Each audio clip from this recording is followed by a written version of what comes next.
Good morning, good afternoon, good evening, good whatever, wherever, whoever you are. Wow, this backdrop's massively off-center now. Let me just, nope. Yep, I just need a better camera. Or I need a bigger backdrop. Or I need to sit, maybe if I sit further back, it looks like... Anyway, hello everybody, my name is Ben, or the One Man Bailey. I am joined by, Boog, or Lucas. He is in the ether. Boog, are you there? I am present. Yes. Can you guys hear him okay? I think you can hear it. I might need to turn him up, actually. Can you say what your favourite faction is and why? My favourite faction is the Rat faction, because Rat, honestly. Yep. What is there to not love about the Rat? Who doesn't love rats? Right, I hope we are coming through loud and clear for you both, and are all duo, mono, not stereo. Other than that, I'm gonna get us cracked into to our game today. We are playing game number 3 here. We've got Skaven versus Ogor Mawtribes, which is super duper interesting. Let's go to our top down to have a cheeky look. We've got the players. They have set up the gnaw holes. They have set up their faction terrain, the Maw part. They've set up some terrain on the battlefield as well. And we are playing Turf War. This mission is Turf War. So this is an objective light mission. We'll run through the lists in just a second. But this is quite a light objective mission, I think, isn't it? Turf War? Oh, God. I've gone to the wrong page. Ah, there it is. So it's page 44 in your GHBs if you're interested. The territories on this board I find super interesting. The territories are this way and this way. There you go. They're the two territories. We've got... Duncan will be deploying one side, James will be deploying other. Both of these players have, I think they've won both of their games as well. Let me just do some quick maths. Yeah, they've both won both of their games. So they're playing for the win. To hopefully go 3-0 into day 2, which is quite nice. But this is a hold one, hold both, and hold more. And score 2 for your battle tactic. Summoned units can't shoot or charge in this turn either, and there's no reserves, so you can't put anything in the sky, so to speak. That's pretty much it. That's pretty simple, and you only have to be 9 inches away from the center as well. Which is it's a nice straightforward get in there, bash bash, get it done. Yeah. Well, should we have a look at some lists and see who really wants to get in there really quick? Oh yeah, absolutely. Go ahead. Let's start with your favourite. Talk to me about Duncan Skaven. Oh, the Skaven. Okay. Right. So this is a fairly typical Skaven list for now. For what we're seeing now. So of course we've got Thankful. You never leave home without Thankful nowadays. And with Thankful comes the boat. Yeah, with Thankful comes the Luchon. He's equipped with 2 melee weapons and 2 ranged ones, as opposed to going a lot of Warp 5 projectors, which some people do nowadays. He's got the Skill Leap spell, so he can make things under 13 wounds jump across the battlefield. We have the Warlock Bombardier with the Momo Warp Power spell, which will be giving those Storm Fiends or the Giselles +1 to hit if he gets that spell off. He also has Warp Sparch, which can increase the damage of ranged weaponry. And we've got the Vermin Lord Deceiver, who's the general. He's a devious adversary, so he gets +2 attacks if he's against a bunch of stuff. Flaming Weapon for +1 damage. And then the Shadow Magnet Trinket, which I do believe lets him fight first when he uses it. Yep. Once per game. We got a nice block of two lots of Storm Fiends with the Rattlings, the Shock Gauntlets, and the Wind Launchers, as is tradition with every single loadout of Storm Fiends you'll ever see. A nice unit that can systematically go around deleting a lot of stuff. Yep. 2 lots of basic bitch rats. Not much to say there. And 1 set of Giselles. Just a couple of nice, maybe hero snipey rats in the back. Yep. Keep them around. They're not obviously the Purple Sun.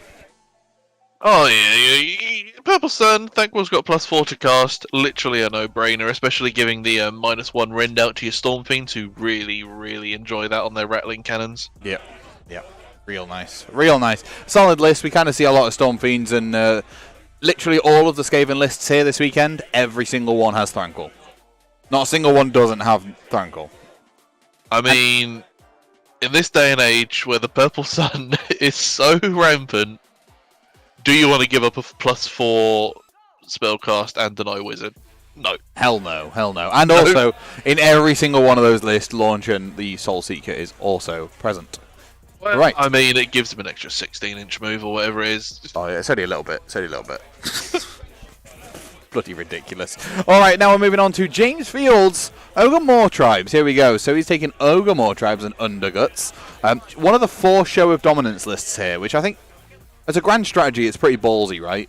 But it's quite nice to see. I think Show of Dominance is the when the battle ends, you complete the grand strategy if there are any Friendland GV units in each quarter of the battlefield. Which is very strange. I assume he's just going to put 1 unit directly in the center of the battlefield, right? Because it's not wholly within, it's just within. Yep. No, they indeed clarified this in the FAQ as well. It can just be 1 unit holding all 4, otherwise it would be terrible and never picked. Yeah. But we've got a Butcher as the first leader here with a Tenderizer, obviously, and the Law of Gut Magic being a Rib Cracker. We'll find out what that does when I look through the army in just a second. We've also got a Frost Lord on Stonehorn with the Noblar Blast Keg, so you can do some mortal woundage, and also Metal Cruncher, which is really nice. So you roll against your opponent's armor save and do some mortal wounds at the start of the combat phase. Then you've also got a Tyrant chilling there who has massive scars, gruesome trophy rack, and his big name is Fate Seeker. Moving into the battle line options, we've got 4 Iron Guts, 8 Lead Belchers, and 4 Lead Belchers. So there's quite a lot of shooting coming out here from James with his Underguts army. And then there is 3 Iron Blasters rocking up the side. Now, this list also has a Purple Sun, which means my prediction of seeing at least 4 on stream is 75% complete. There you go. And what's going to be nice is that the Iron Guts, Lead Belchers, and other Lead Belchers are all in Bounty Hunters. So they're going to be doing extra damage against, you guessed it, the rats. The clan rats. So they're just going to lift. Rat. They're just going to lift the clan rats, I think, pretty quickly. I mean, I would put money on 4 Lead Belchers flat out deleting a unit of clan rats without the buff. So, but it's quite nice to see an Ogor Mawtribes list using the Underguts. It's a very, very underused faction, I feel. And it's nice to see the gunline ogres come out. Yeah, I mean, in a meta where gunlines are pretty strong, taking the garbage gunline's pretty good, right? I mean, it's a ballsy choice. I mean, he's getting double shots on those Iron Blasters, so depending on deployment. Well, his Underguts Lead Belchers have a range of 18 instead of 12. So those 12 models are benefiting from a 6-inch range increase. And he's also got the ability to pick a friendly Underguts hero, add 1 to the attack's characteristic of missile weapons by friendly Iron Blaster units, only in 12. So the Iron Blasters are going to be getting double shot, well, an extra shot each as well, aren't they? Which is double shots, right? Yeah, they're 1 shot apiece, I believe. D6 damage, 1 shot, right? Off the top of my head. Something like that. We'll have a check. And then there's just a couple of little extra bits, but nobody really cares about those, apart from the Blast Keg's quite nice. Potential slew of mortal wounds coming out. Yeah, I'm interested to see exactly what happens here. I'm just going to go and quickly move a couple of cameras. Is there anything interesting that they should know about the Skaven, Moog? Oh, is there anything interesting you should know about Skaven? Where do we start? Crikey. So, Skaven, rats, everyone knows that. Beautiful little creatures. As we said before, Thank will auto-include in almost every single Skaven list. There is not a situation where he doesn't excel in a Skaven list. In addition to having, +4 to cast while being near Gnaw holes, otherwise +3, he does bracket down. He's also got the ability to double up his command abilities. So, let's say he uses all-out attack on the Storm Fiends. He can then, in that same phase, issue another all-out attack for free, say on the Warplock Jezzails. Or the Warlock Bombardier if you want to get crazy with your rockets. In addition, with having the exact same stats for Unbinding, shutting down the Purple Suns is also really, really nice. Verminlord Deceives is a sneaky boy because he's Clanishin. He can get +1 to... oh, crikey. +1 for wounding against a hero that he chooses. That's both with ranged and melee weapon. He does have quite a beefy ranged weapon. And considering what heroes the ogres do have, they've got 2 like low wound foot heroes. He should be able to kind of just like slink into the back with his spell that lets him deep strike 6 inches away, and he could probably eliminate a tyrant or a butcher just with his ranged weapon very easily, and then maybe go for the frost lord. Are we going to see like a frost lord disappear, do you think, in turn 1? I don't know. The Vermin Lord Deceiver isn't exactly the biggest. He's not the biggest threat in terms of all-out damage, but he's definitely got the position to be able to go in and chip a good amount away. And let's not forget, he can also then, the turn after, if he survives, just run away from combat because he's a rat. Yeah, because they're scared. Yeah, the only thing is, well, all Skaven heroes can run away from combat instead of choosing to fight. Yep. Unless you have a mount, so that's Thankful. That's about it. So I suppose you've also got the bells and all that. Thankful can't run away then? He cannot run away in combat because Bone Ripper is his mount. Ah, okay, fair play, fair play. Which is why if you're running like a 4 Warp Fire Projector Thankful, you don't want to get stuck in combat because he's a bit of a wet paper towel without the braziers.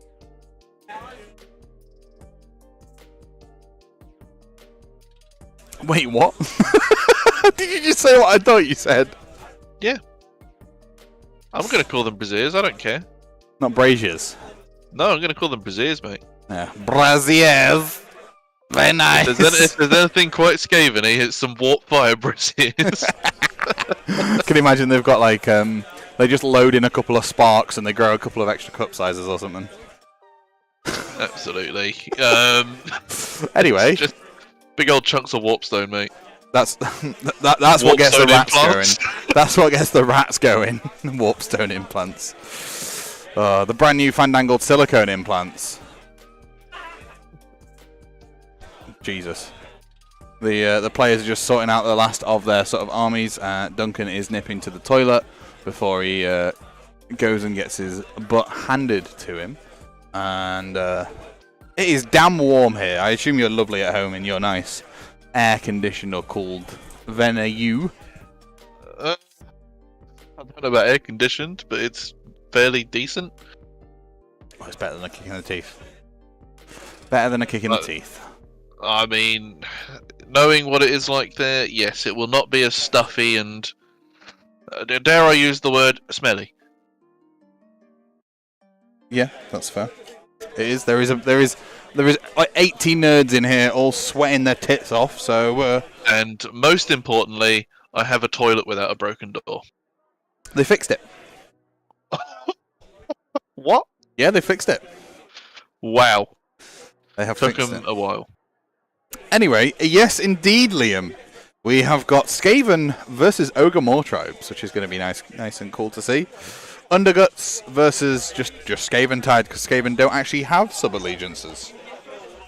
I find that interesting. I know why they've done it, but I also find it quite interesting. It needed to happen. Sorry? It needed to happen this way. We couldn't have the way that the old book did it. No, but what I'm surprised at is we didn't see like a split of 4 different factions or whatever. You know, like Scryer, Molder, all that sort of stuff. Pestilence. No, I'm very, very happy with the way they've done it. That's fair. That's fair.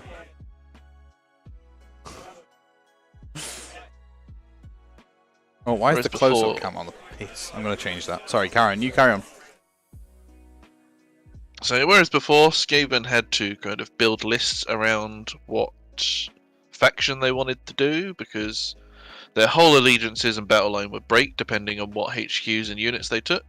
Now we have the opportunity to take a battle line of each clan for each hero. So because we've got the Warlock Bombardier in the Skaven list, that unit of Storm Fiends has become battle line for the Skaven. Interestingly enough, in list building, this is optional. So if you've got units that would be Galatian veterans, if you took them otherwise, you can choose if they are veterans or not. Which most of the time you just don't make them a veteran because then you don't have to deal with any bounty hunters. So that goes for things like plague monks, giant rats, and if anyone used them, the night runners. All of which could potentially be G or Galatian veterans, but you just choose not to make them instead.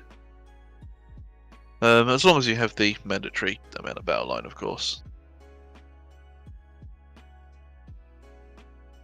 So what do we not want to see happen to the Skaven? We don't want to see kind of like those Iron Blasters going all into those Storm Fiends turn 1 and doing a nasty bit of damage to them. They do have 6 wounds apiece, I think, on the Storm Fiends, with the melee ones having a 7th, so it will take quite a lot of chewing through to get through a whole unit of 6. And likewise, the Skaven is in a battle regiment, so will probably be taking a first turn so that their units don't get alpha struck off of the board with shooting.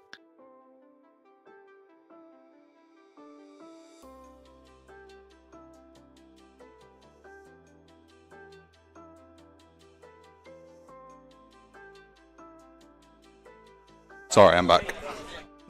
Have they cleaned the toilets as well? Yes, they have. They have. It's happening, man. It's happening. James's army is bloody gorgeous, right? And it's converted up to high heaven. When I get a better view on them, I will confirm.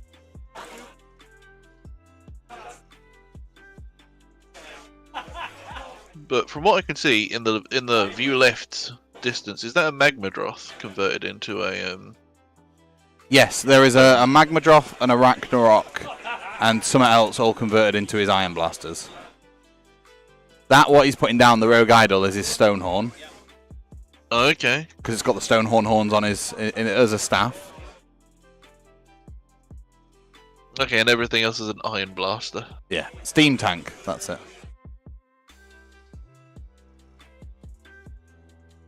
Interesting. In fact, somebody exclamation mark view left in the chat. Let's have a look.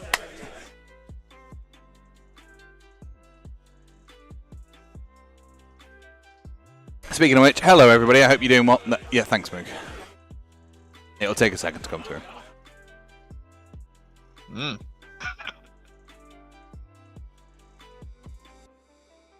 Okay. I'm seeing the Ragnarok.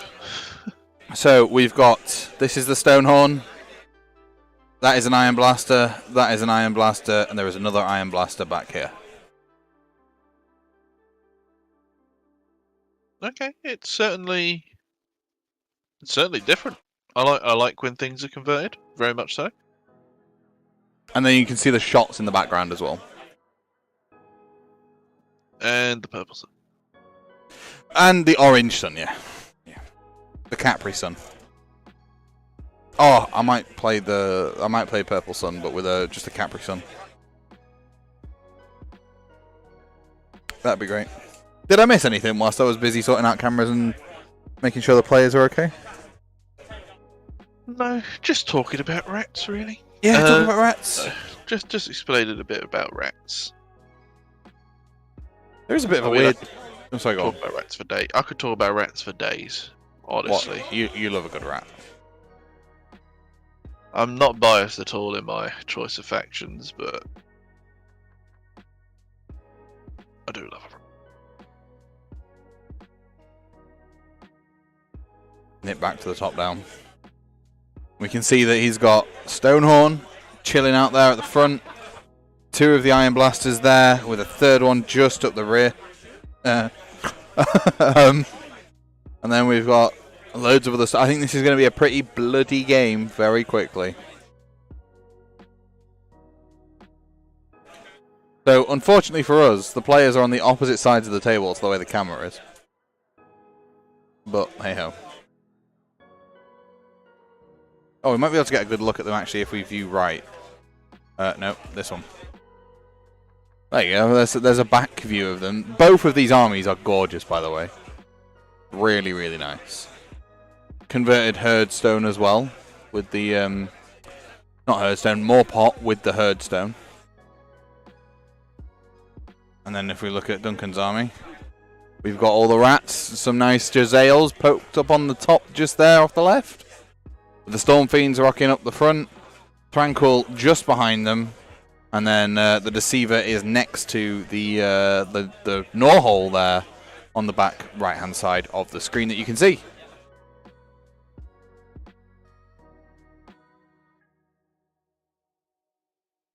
Fantastic. Thanks, James. Yeah, maybe we should do a commentary on tabletop gaming hair. See how much of the field is bald.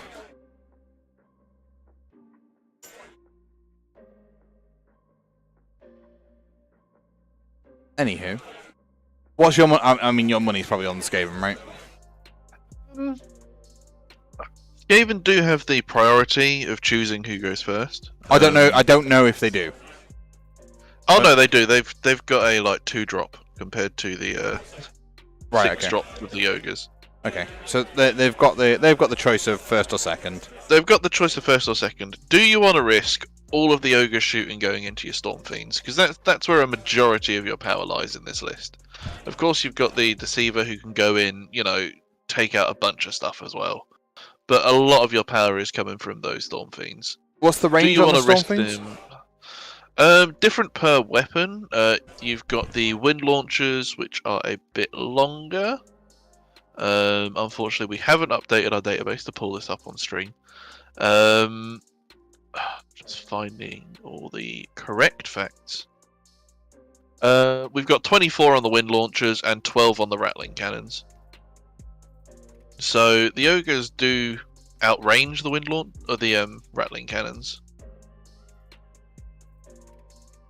But with the wind launchers, we've got 6 attacks at 4s and 3s, minus 3 rend, d3 damage apiece, and that's probably going to be buffed up to be hitting on 3s, and possibly wounding on 2s, and possibly being d3 damage plus 1, depending on what buffs he chooses to give them. Yeah, there's a lot of ifs and buts by the sound of it, Moog.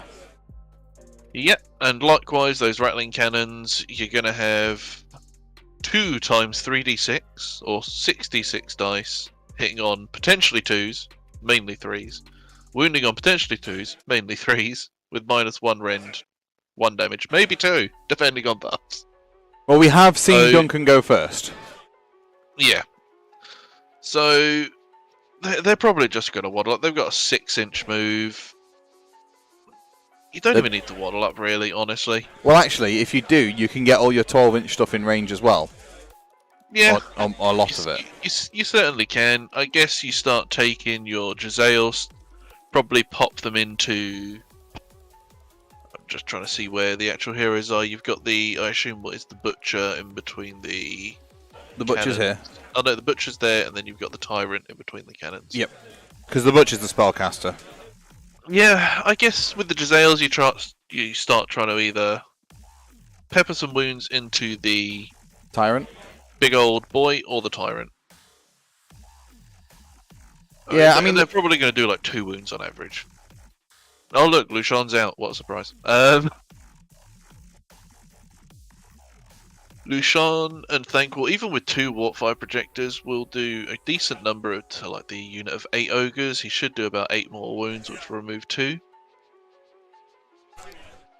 And since he's got the his brazier on, he is respectable in combat as well. His brazier. Yeah. The Warp 5 braziers. Would you... Okay, have you got a Thranquil? Of course you got a Thranquil. Of course I have. He's in every single list I make. Yeah, because he's godlike. What's your loadout on him? I've been running a lot of 4 projectors. Right. Just because I want that moment of just crisping a complete squad. However, it does fail me more than it more than it should. So I think 2 and 2 is a very safe option, especially in a 2-day tournament where you've got no idea what you're going up against. Yeah. The 4 projectiles is very much a horde clearing thing. Yeah. I mean, even with semi-elite units like let's say 6 Kernoth Hunters, 4 Warpfire bras, or 4 projectors. Four warp fire over the shoulder boulder holders. Yeah, four projectors does almost half the unit. So anything less elite than probably about 6 models is where it really starts to show its the swinginess of it. You say they were D3 damage each? Oh, warpfire projectors are just a straight up roll a dice on a 4-up. It's a mortal wound. Oh Jesus! And since you can equip multiple of them, it'll be for every model in range roll 4 dice. Every 4-up is a mortal wound. If you had 4 of them. Yeah. Jeez. Per model. So if you're against a unit of, let's say, 20 Lumineth Wardens, all of them are in range. You roll 80 dice. Yes, you roll 80 dice and kill 40 of them. Oh, that's disgusting. It felt so good. Oh, did you do it? Yes. Oh, brilliant. It felt so good. Oh, look, the Deceiver has popped out. Use Skitter Leap. Yes, so he has dreaded Skittle Leap, which lets me go a whole 6 inches away instead of the usual 9. Yep. So he will be in position. I'm going to assume that he's probably marked the Tyrant as his Eshin target. I can ask him, actually. So he gets... Go on, Karen. No. So he would just get some bonuses to shoot it. I think it's 1 to hit and wound rolls. When you've only got the 1 Eshin hero. So... It's the Stonehorn. Oh, it's the Stonehorn. Okay. I mean, he's gonna realistically go in there and he's gonna start messing up the blasters, isn't he? Yeah, I mean, it's almost irrelevant at this point. You would hope. There is another very popular relic to be taking on the Deceiver, which would really help, especially against this list, which is you can't be shot by ranged weaponry when you are within 1 inch of terrain. Which would have been incredible. Yep. Within 1 inch of terrain, regardless of how close they are to you. Yep. Oh my god, that's amazing. What? Yeah. I mean, obviously, Strike First is still incredible to have, which is why it gets taken a lot of the time. In fact, it's the command. That's a command trait. Oh look, Shadow Master. Launchion was launched up the battlefield. And now we see where Thankful is. How good is he in combat with the 2 braziers? With his 2 bras on, has he really got 8 tits? Sorry, carry on. Well, he's a rat ogre. They can have whatever they want, man. That's fair. So he always has his crushing blows, which are a degrading profile of number of attacks, but it starts off at 6, 4s and 3s, -1, 2 damage. Yeah. 2 inch range. He always has the Staff of the Horned Rat for Unthankful hitting on top, 4s and 3s, -1 D3. Yeah. And then Warpfire Braziers. Never gonna stop calling it that. Brazier. Call it a brazier. No, I'm gonna call it a brazier every single time. I don't care. So, you can choose how many to equip, and he's equipped them with 2. So you get 2 attacks. Well, you get double the amount of attacks of what he's equipped with. So since he's got 2, he gets 4 attacks with them. They're 3s and 3s, -2, 3 damage. Oh, 3 damage. Nice. Yes, they are incredibly painful. Yeah. Jeez. So you can see why 2 and 2 is a very, very safe option, especially for a tournament where you don't know where you're coming up against. Yeah, it allows you to do multiple things, I guess, doesn't it? Yeah. Why not? I was going to say, just take 2 Thrankles, 1 of each, but he's a named character, so you can't. If only. If only. I think he'd probably be, if you could take multiple, I think he'd actually be more than 415 points. Yeah, yes, he is very fairly pointed for what he is, I think. The only reason he's seeing so much use is because of the Purple Sun. And the boat, I guess, to be able to position him where you want him. Yeah. I mean, he is the largest model that can benefit from the boat as well. Yes, because it's base size, not wound count. Yes. So Yeah. he is the tankiest, most killiest wizard that can use him, which is probably why it's the only person using him in the entire game. Yeah. Yeah. Not some piddly little battle mage. Nah. Okay, well, I think he should be about the same points as Khazadrai. How many points is a Khazadrai? No, sorry, I think Khazadrai should be the same amount of points as Thanquol. Khazadrai is currently 600. He's way overpointed for what he is. 600 points for what he does is... stacks in it. Well, it's 600 points with no innate ward save on a ancient ass dragon. Not ass dragon, but you know what I mean. Yeah, but that's a dragon. Who cares about dragon? When you got rats. I care about dragons. Not when you got rats, mate. Not when you got rats. I'll barbecue rats with dragon. Maybe that's what happens. No, I don't enjoy that prospect.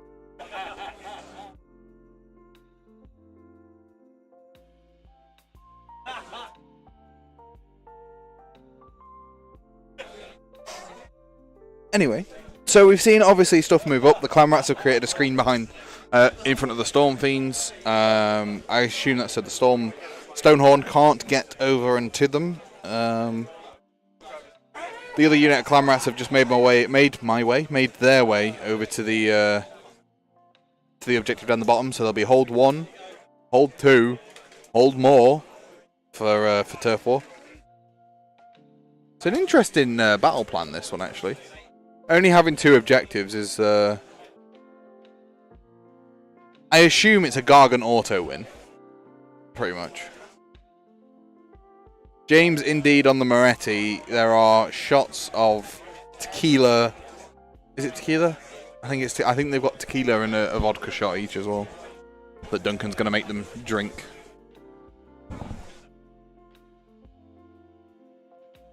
Which is fair, you know. It is what it is. But yeah, we got the Jezzails were shooting at that Iron Blaster off to the bottom left that you can see with the wound token next to it. Might as well do something, right? Yeah. Deceiver charge coming in there as well.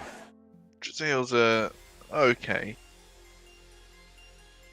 I'm not sure what 3 is meant to do. I mean, I guess it's just for peppering a bit of mortal wounds, but I'm not a big fan of Jezzails recently. No, they feel like all of like the big shooting stuff, like long strikes, Jezzails, that sort of stuff, have all sort of taken a big hit recently. But the smaller en masse shooting stuff kind of hasn't. Yeah. Looking at you, Daughters of Cain. Looking at you, Bow Snake. Yeah. We saw those game 1.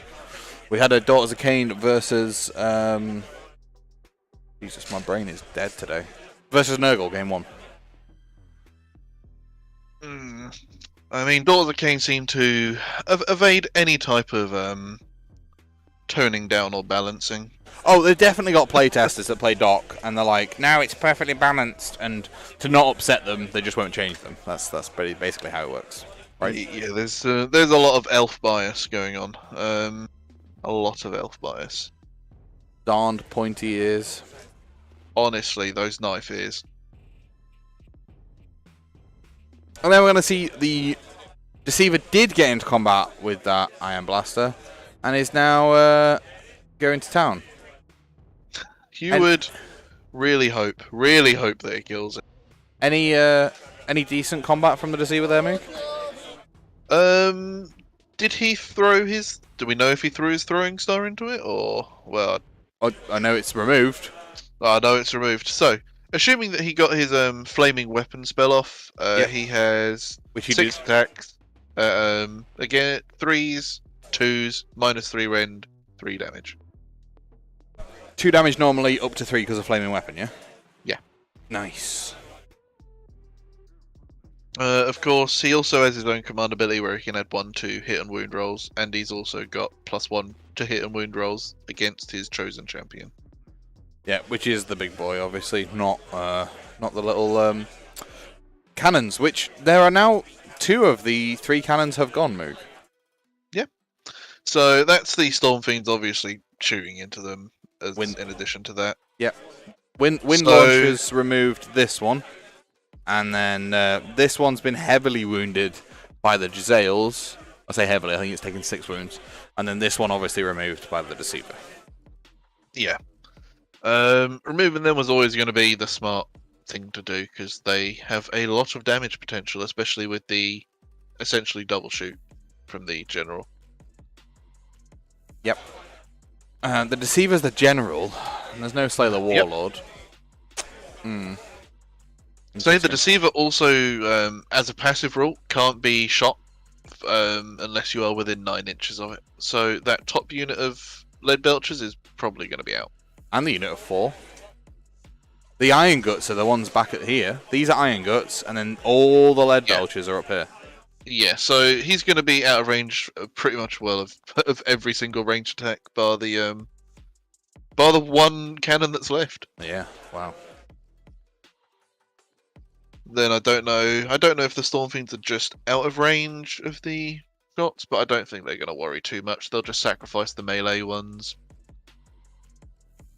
Yeah, I mean, you only take the melee ones because you have to. They're attacks, aren't they? Yeah, you have to. They're an extra wound as well. Oh, they're an extra wound. Nice. Yeah, they've got 1 more wound than the ranged ones due to their armor. Fair play. It is going good, Toby. You are joining us here for game number 3 of the Mancunian Carnage August edition, 2022. And we have got Duncan versus James. Both of these players are 2-0, I believe. Which is quite nice. It's interesting. We usually have a 1-1, but since Moog was joining me on commentary, I decided to ask for a rat match. That's 2 units gone already. Your stream really gets the models off. Mate, I'm knackered and I want to go to bed, so I chose a quick game. No, it is 2 units gone, yeah. Duncan chose his priorities pretty well, but there is always a potential double turn here from James. If you can manage to lift some stuff, maybe you just ignore the Deceiver and just play for the mission at this point. Let the Deceiver do what it wants to do, but try and lift the Storm Fiends. Potentially you could front load into Thranquil with some stuff. I don't know. But a double turn here from James could see potentially like the Clan Rats gone. All of that sort of stuff could just evaporate, I guess. Yeah, I mean, don't forget that the 2 units as well that have been removed are 260 points. So it's not really all that much. You still got the what are they called? Iron Guts, you still got them. Yep. They do a lot of damage. They're at the back. They can just make their way down into that Deceiver. I mean, you could just throw into the Deceiver, I guess. Yeah, you certainly could. I mean, if you buff them up, they'll be hitting on 2s and 3s, -1 rend, 3 damage apiece. What, the Iron Guts? Yep. 3 damage each? Yep. 4 if they're in bounty hunters. They're not 3 damage flat, are they? Yep. Jesus Christ. Yes, they hit hard when they get in. It's just it's just no one really plays foot ogres, do they? Everyone's more like a bit more on the big beasts. But maybe it's they are 235 points for 4 of them. Yeah, but it is 16 wounds. I like them. I enjoy them very much so. And they have an 8-inch move. It's a 6-inch move, but they're pretty much always going to be hungry. So they've got an 8-inch move. Yeah.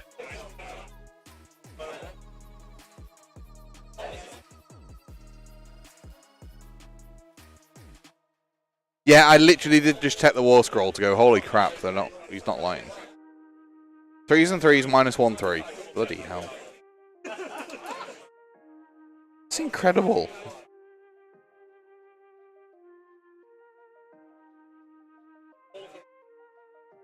Truly is, and a lot of people underestimate them because it's a unit of 4 ogres, you know.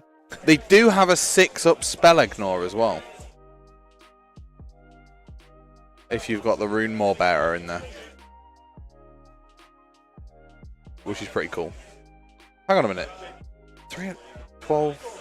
They could do 36 damage. Yeah.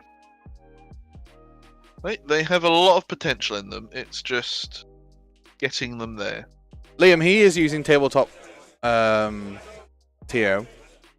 He is using that. It doesn't go offline until October. TTO is perfectly usable, but it disappears in October. And hopefully, touch wood, before that point, I'll be releasing my tournament tracking app.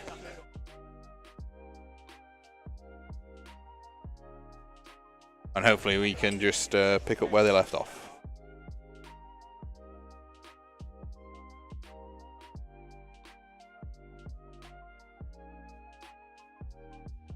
What's the name going to be? I can't tell you. Dice and ducks and stats. Dyson. We're just going to make it Dyson Dicks and just be done with it. That's for when we've, hit our peak. Yeah, that's when we need a downgrade. Hello, Dasmal. How are we doing? Hope you're doing well. Thank you for joining us here. An eye for an eye was chosen by James. He's planning to kill this turn. So we've seen. Is that a wound taken on the Deceiver? Maybe through his little keg. No, the keg's quite short range, isn't it? The blast keg. I think it's 6 inches. inches. the Nobbler blast keg.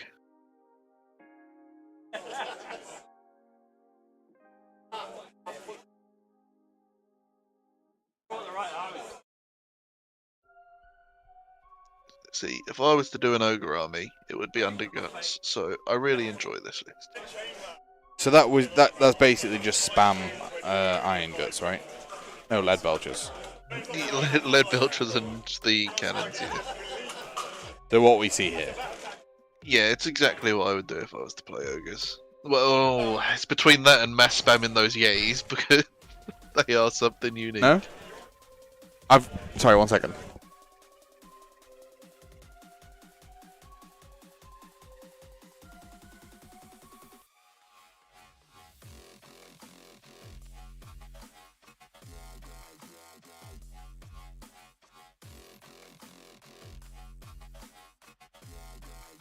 Six left on that other cannon.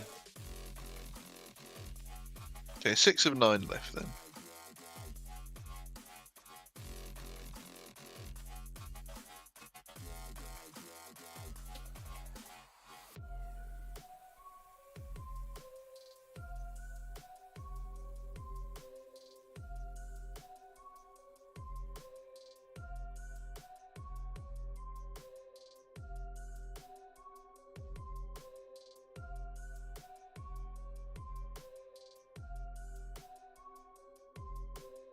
Alrighty tighty, lefty loosey. Just took it to Duncan there, just for I don't know why lefty loosey and righty tighty always come into play. They should bugger off, honestly. They should mind their own business. But just having a quick chat with Duncan there, he was saying, there's 6 wounds left on that cannon. Lifting 2 is really strong, but he fully expects that the Stonehorn's just going to yeet itself down the table, clear the screen of clan rats, and then if he manages to clear it with all the iron guts or whatever, then charge into the Storm Fiends. It's a different story, especially if James then gets a double turn. That's his biggest worry. Yeah, I think it's fair. So, while it does look like, because obviously they've got quite big base sizes, that a lot's already happened, there is every possibility that they can clear up that screen of Canrats, get the Frostlord into the Storm Fiends and do a decent amount of damage. Yep. I mean, a Frostlord is no slouch in combat on its own. But he obviously has to watch out for the Unleash Hell from the Storm Fiends, potentially. Yeah, he did say, it doesn't hinge on it, but it comes down to what can he do with his Unleash Hell against it. Like, can he kill it? It potentially does, right? I think, yeah. Because let's not forget, not only can he unleash hell with the Storm Fiends, Thanquol can issue the same command twice, so... He could unleash hell himself. He can unleash it himself, the Bombardier behind him, who can then overcharge his rocket. But that's only if they are within 6 inches of the Stonehorn. So if James is clever and charges like to the top side if he can... Oh, yeah.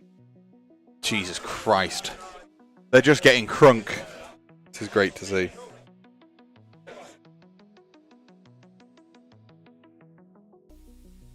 Yeah, you know, there is that opportunity and that potential that... It all comes down to charges, right? So if James doesn't get a big charge and has to basically just tip the Storm Fiends, then he's in for a world of pain. Yeah, without a double round of combat, I don't know if the Stonehorn can do enough damage to the Storm Fiends, to be honest. What's their bravery? Their bravery? I mean, it's Skaven, so it's probably going to be about 5 or 6. I was going to say about 5, right? So all he needs to realistically kill is like 3 to have another 1. Maybe all of them run away, you know? I think. Well, Duncan's... I mean, you would Inspiring Presence then. I was going to say, he's got that command point for the turn, right? Although he's got 2 command points left, actually. He's fine. Yeah, and again, don't forget that Thanquol can double up on all these commands as well. So even if he did get through, we can all out defense 2 ranks, we could all out attack 2 ranks. Only if... Battle Shock immune 2. Can they? Yep. Thanquol's special rules. No, but if Thanquol's... So, all-out defense is when you are targeted as an attack. Targeted during an attack. You can spend a command point to all-out defense, right? Yep. But what if Thanquol's not the target of the attack? You can give it to other people. Oh, but does his rule still carry over then, yeah? Yeah, his one just allows you to issue the same command twice. Okay, cool. And the second time it's free. Nice. Not as good as the 3 times from the Iron Jaws, is it? No. But it's still really good since they took away all of our ways to mitigate Battle Shock. So that's another reason why he's in almost every list, because you need that Inspiring Presence doubled. Just to keep like your rats and stuff around. Yeah, because we got no... Which is why I said when we were looking at that Sylvaneth game earlier, and a lot of Sylvaneth lists run kind of like the Spellslinger combo through trees so that they do massive AoE damage. Yeah. It's faster for Skaven. Low bravery, tons of hitting in AoE, lots of bravery to mate. I need this. Yeah, of course. So you're making your way up on Friday or on Saturday next week? Probably on Friday next week. So I have work, so it won't be until after. That's fair. Just so I know. Because Moog is coming to play at the tournament that we're hosting at Sanctuary Gaming UK in Sutton in Ashfield. An amazing venue. And DysonDucks.com if you want tickets. There you go. 4 Warp Lightning Cannons, 4 Doom Wheels. Is that what your list is? Oh, list submission has been postponed, deadline until Tuesday. Thank God, because I'd need to paint some of that. The reason for that is because there are players at this event who want to come and play, and obviously they've not got time to submit their lists tonight because they're also doing the what's it called? The entertainment, the quiz, which I might stay for tonight. We could do it as a stream. No, I'm joking. I mean, you definitely could. I mean, we actually could. I've got cameras I can turn around. Anyway. There's a lot of belly dancing. Just me belly dancing. Yeah. It's just you belly dancing and eating rice. Rice, Bailey. The boozing, the schmoozing. I'd love to be able to be boozing, but I can't because I've got to drive home. Which is a chamois.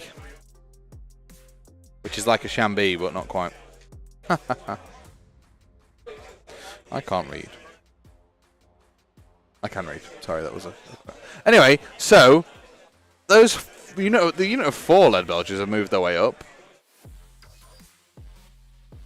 Do you think it's a mistake not moving the rest of it? Or do you think James is being... slow? And methodical? We haven't seen where all the movement's going just yet. Might come back to them.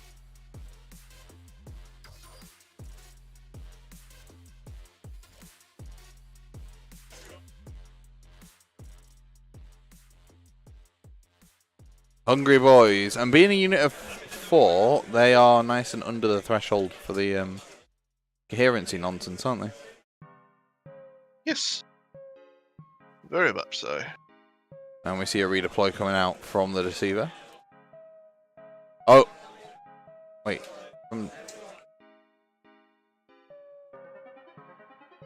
Yeah, from the Deceiver. Luke, the one in October, 18 tickets so far. We have 18 players registered. There's 15 on the site. I need to update it. But there are 18 players for the midweeker.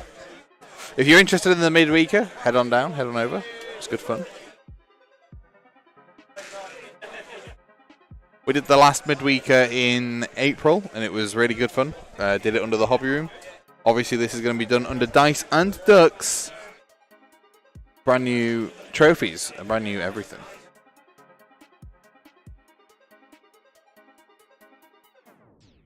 Alright, so we see a fat redeploy there. I think there's a 5-inch redeploy coming in from the Deceiver, which is super nice to see. It means that there's now, I think, because of like, what do you call it? Maths.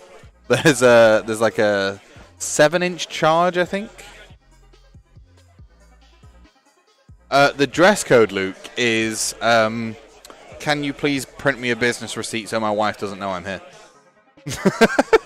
But you're right, 18 players playing at work. I think there are 2 people coming that haven't taken time off work to come and play. It's crazy. It's weird, because being a Tuesday, Wednesday, it's just strange. You were at the last one, weren't you, Moog? The last week that we did. I was. I proudly got the spoon. Bit weird, isn't it? Midweek. Yeah, it is a bit weird. Playing Warhammer midweek. Oh, wow, okay. We saw Stonehorn come down this way. Interesting. I mean, I guess they're looking to maybe try and box in that Deceiver a little bit.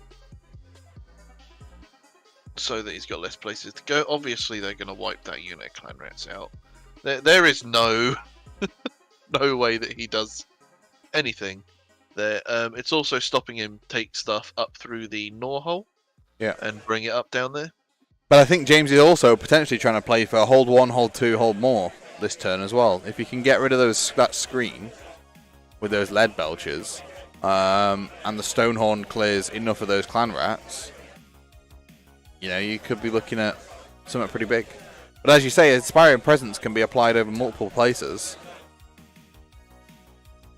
But with only one... Actually, Duncan's only... He should have only had 1 command point left if he's redeployed.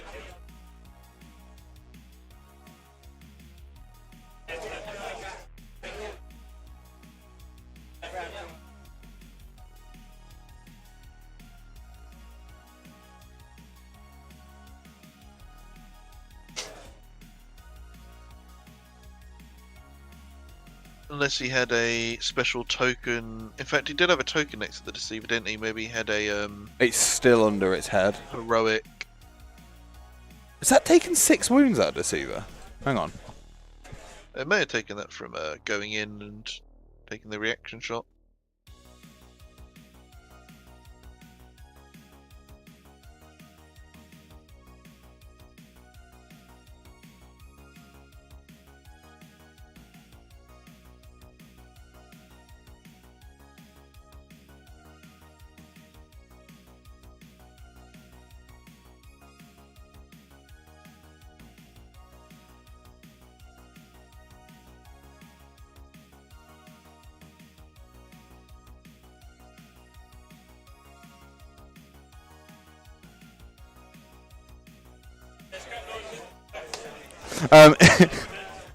Oh, yeah. It's that's finest hour. That's what Duncan uses for finest hour. Fair enough. Oh, you know the cat Moog? Hang on. The Element Games cat. Yeah, the EG cat. Yeah. It's currently sat sleeping near me. It's very cute. Looking very cute. Damn. That's a. Oh, we do movement, then shooting, then charging. Oh, we saw a Nurgle list earlier. I'm gonna just keep ribbing into Dan. A Nurgle list earlier, Moog. Had Blowab, right? Didn't take the Burning Head. Had 30 points spare. Didn't take the Burning Head. Well. Crazy, innit? Crazy. What a life. Anywho, so we've seen a massive unit of 8 also go and claim that objective. That's pretty much, that is their objective now. That is their objective now. So we're going to see some charges coming out. Where are we starting with these charges? Oh, I suppose actually shooting first. Shooting before charges. The ogres need to shoot. Lead belchers in shooting. Let's have a cheeky look at them. 18-inch range because of the underguts. D3 attacks. Do you roll per gun or do you roll for the whole unit? Per gun. Per gun, cool. So you roll in 8 D3 and 4 D3. 4s and 3s -1, 1. Bounty Hunters makes them... Oh, is Bounty Hunters only in melee? Bounty Hunters is only melee. Thank God. Jesus Christ. Can you imagine? And the... Oh, what? Hang on. It's 7 D3 plus... What was that? Oh, you're playing for the double. I thought that was the case. I'm playing for the double. Okay. I mean, very much so. Lead Belchers are kind of like a nice hybrid unit. They've got a nice bit of poking, and then they're regular ogres in melee as well. I was going to say their bludgeoning blow in combat is great. 2 attacks, 3s and 3s, -1, 2 flat damage. 3 against GVs. Fair play. Also, hello, Spadge. Is that actually Spadge or is that a different David? No, there's a dog in the photo. Hey, David Ellis. That's Spadge. Definitely with that that emote afterwards, I assume. Anyway, I don't know why there's a 20-second delay on Google.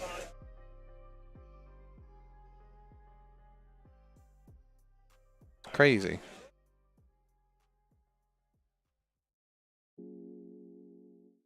Alright, we see shooting coming out now from said lead belchers.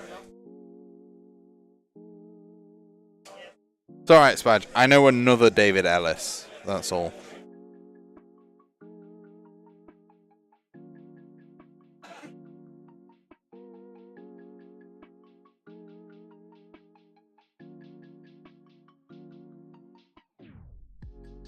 Can you imagine if there were D3 attacks each and then D3 damage each? It'd be lots and lots of D3s. Thank God it's not.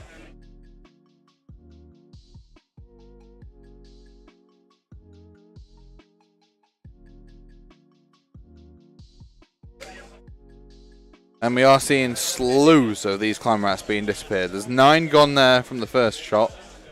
Or first set of shooting. Do you say there was an ability to make them shoot twice, Moog? Lead Belchers? Yeah. No. Oh, I thought you said there was something about them shooting twice.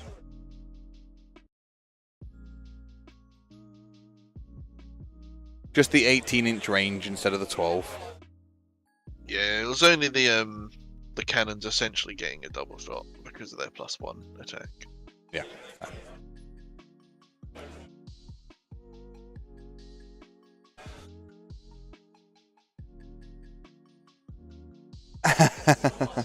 That's fair, Spadge. Yeah, welcome to YouTube. A wonderful place of magic, wonder, and surprise. I've been getting loads of followers on Twitch, right? Loads of followers on Twitch. But we've not been on Twitch. We're not streaming on Twitch. And we're seeing some more shots coming out here. Oh, sorry, that's the impact hits from the Stonehorn, actually. I imagine we're just going to see an inspiring presence to keep that clan rat unit alive, to be fair. Yeah, and likewise, as I said, we can double that up onto the bottom clan rats as well if any of them survive. Oh, never mind. Fat 10-inch charge coming out for those unit of 4 there. Oh yeah, those clan rats are now gone. Staying outside of 3, and he's going with the big unit at the back as well, getting in there. Thought he was playing for turn 2 here, not now. Well, I mean, a very strong double turn into a frontline shooting of Storm Fiends, if so. That is an 8-inch charge, well in. Are we seeing a Unleash Hell from the Storm Fiends at all? I think we'll see it here.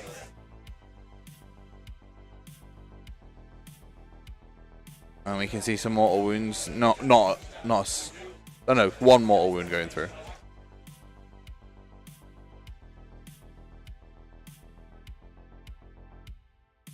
Any more charges to do? I assume they're charging the Deceiver in the bottom left as well.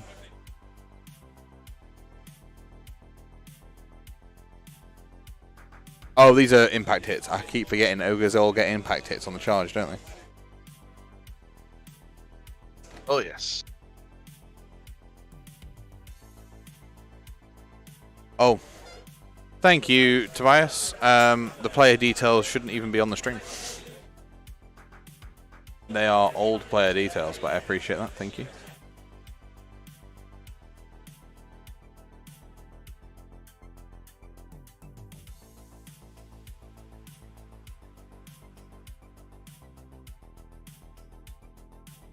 Edit video.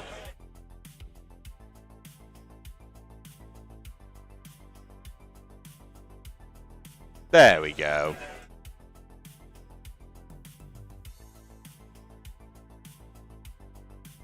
Excuse me. So we've got a mighty 5 left of the clan rats there in that top unit. I mean, that's just it's what you expect from clan rats. No one's ever taken clan rats and been surprised when they die. Can you imagine a double turn here for James when he's got all 12 lead belchers pretty much are probably going to be able to throw themselves into those Storm Fiends? Oh yeah. Or even what would you kill here? Storm Fiends or Thankor? Storm Fiends. Yeah. Yep. It's like what? 700 points?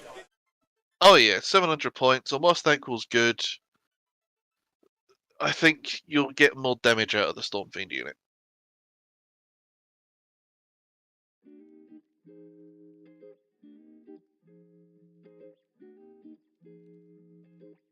That is fair. I mean, I think it very much does come down to, because those clan rats are dying in the bottom. There's no doubt about that as well. You think they're all going? Yeah. Clan rats were not built to survive. What are they? 80 points for 20? 100 points for 20 of them. My god, James making all these long bomb charges. There's a 10-inch charge down the bottom there. Like, this all very much looks like a turn 2 roll off is going to be very important for both sides.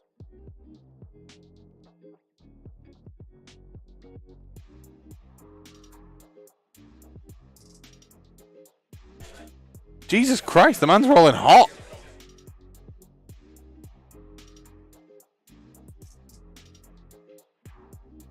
Is there a major financial difference between streaming on YouTube versus Twitch?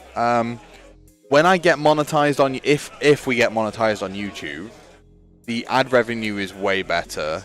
The split for the subscriptions and the members is better. Also, discoverability is better. Twitch is really garbage for like finding new content properly. Whereas YouTube's a lot more like it was designed to let videos be found by people. Twitch is, and also YouTube directly uploads them once I've streamed, so it's kind of a lot simpler. I'll be honest with you. I think Twitch lends itself more to things like donations rather than YouTube.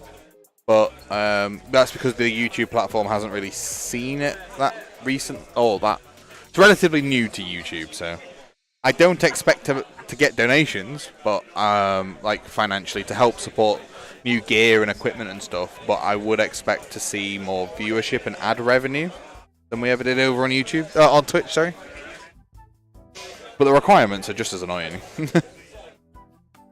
Can't get monetized without 1,000 subscribers and 4,000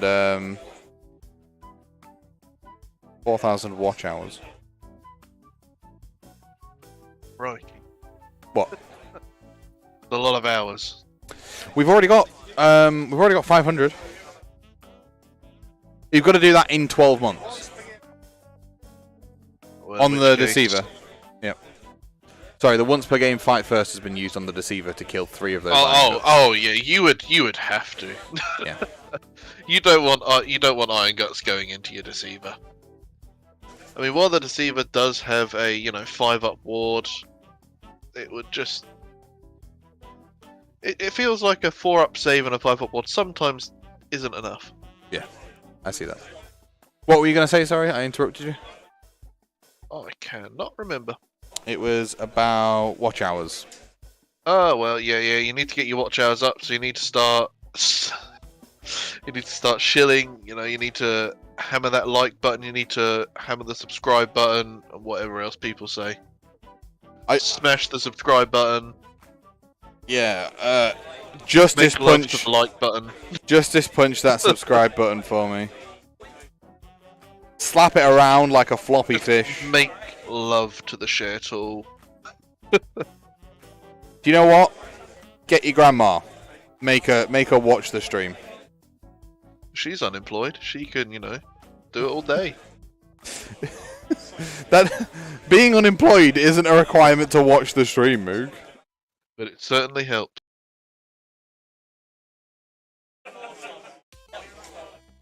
I'm just saying, Grandma can put in 24 hours a day. Come on then, everybody, get your grannies on it.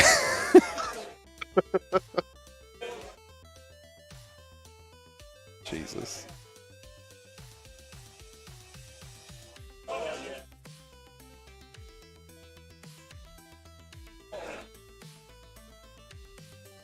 Yeah, top unit, clan rats, gone. Completely gone. Doesn't surprise me, to be honest with you. Nope. I'm fine with that. Every Skaven general's fine with that. I mean, yeah, you're going to have them lost, aren't you? Actually, Yeah. there's some left. There's some left. They're just in combat. They've done a wound to an ogre. That's better than usual. It's better than a kick in the teeth, Moog. I'm just waiting for the hidden, meta list to be 380 clan rats. And a core lord. You don't understand how much I want them to happen. Well, I mean, I can make it happen. I can very much make it happen. Do you want to bring that to Decimation next week? No, because a lot of them are not painted. Roughly about 280 of them would not be painted. I mean, sheer amount of bodies on the table, right? Your opponent wouldn't be able to move. I mean, it is 18 units of 20 clan rats. Jeez, could you even deploy them? Oh, in some of the battle plans, no.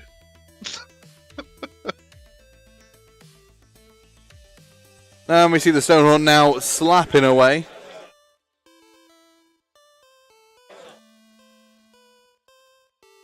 Into the clan rats. I don't think he's going to kill them all.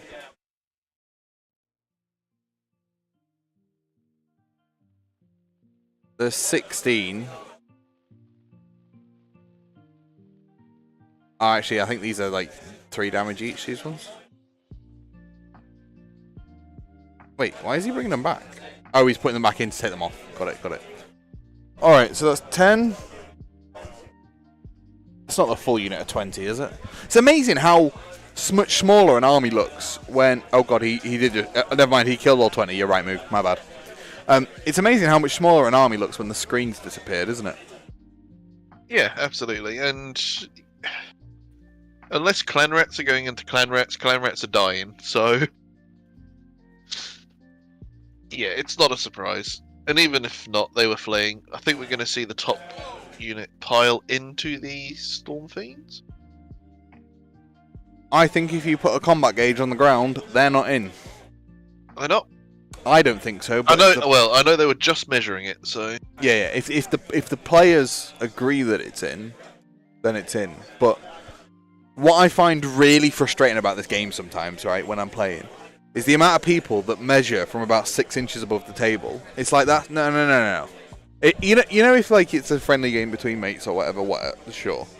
But if it's like, let's talk game 5, right? Table 1, and you're like, it's like barely in, right? And you're like, well, at that point, you put it on the table and you measure from the table. If there's like stuff at stake, like trophies or whatever, you put it on the table, without a doubt. But what I was saying this the other day, Warhammer is essentially a 2D game played with 3D models.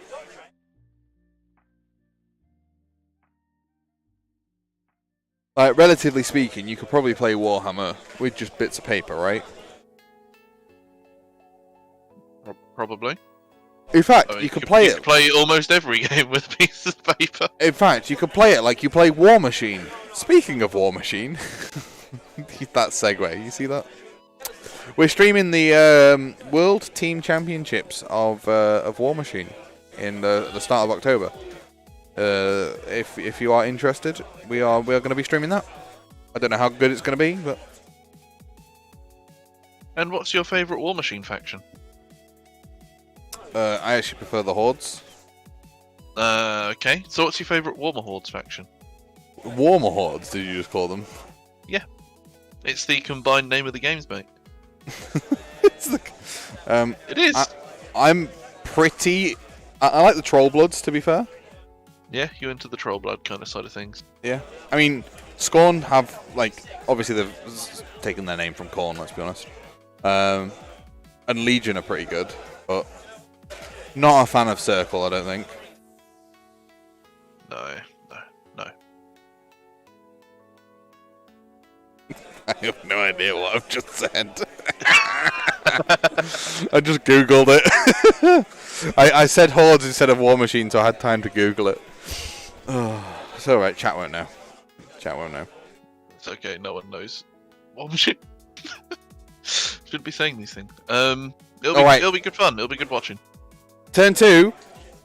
Guess who got priority? There's no need to guess, it's on the screen. James got priority! We are seeing a double turn here from the Ogres. Yeah, that's going to be devastating. It is going to be a devastating. You've got all of those lead belchers shooting directly into those Storm Fiends. You're going to have the Frost Lord go up and into Thankwall, probably dealing a good blow. I mean, everything shoots into those Storm Fiends. I wouldn't be surprised. Stonehorn come up as well. Yeah. It's like this was very much coming down to the next turn. I think we're realistically going to see one person be down to their last few models. If the Skaven got it, the Ogres would be down to their last few. If the Ogres got it, the Skaven are down to their last few models. Yeah. Hello, humans. Oh, sorry, 1 second.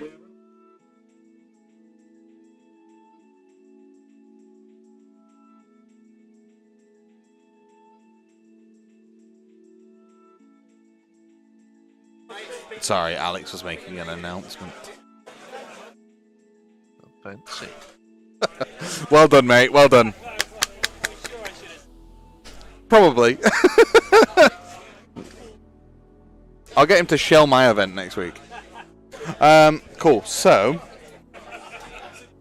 desecrate their lands by James. Pretty fair. Choose that one dead in the center because it goes over both parties' terrain. Territories. It is the only piece of terrain that can be picked. No. Say again, At sorry. this point, I was going to say it could be the only piece, but it's not. They've got a whole board. Yeah, you've got half a board each. Unfortunately, I mean, I say unfortunately for James. Unfortunately for James, only one of Duncan's 3 gnaw holes are partially or wholly in his territory. The other 2 are in Duncan's. So Duncan could quite easily choose Desecrate, choose that gnaw hole on the bottom of the field, and then just teleport the little dude inside it. Like, you know, the Bombardier that's at the back? Yep. Yeah, this is going to be a very straightforward turn here. Finest hour on Thranquil. Can you redeploy twice as well?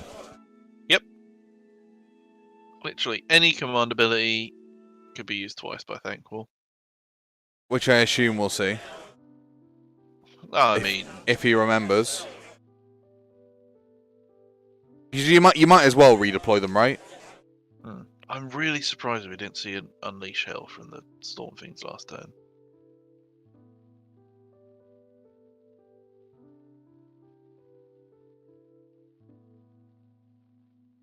Yeah, actually, you could have probably seen a dead.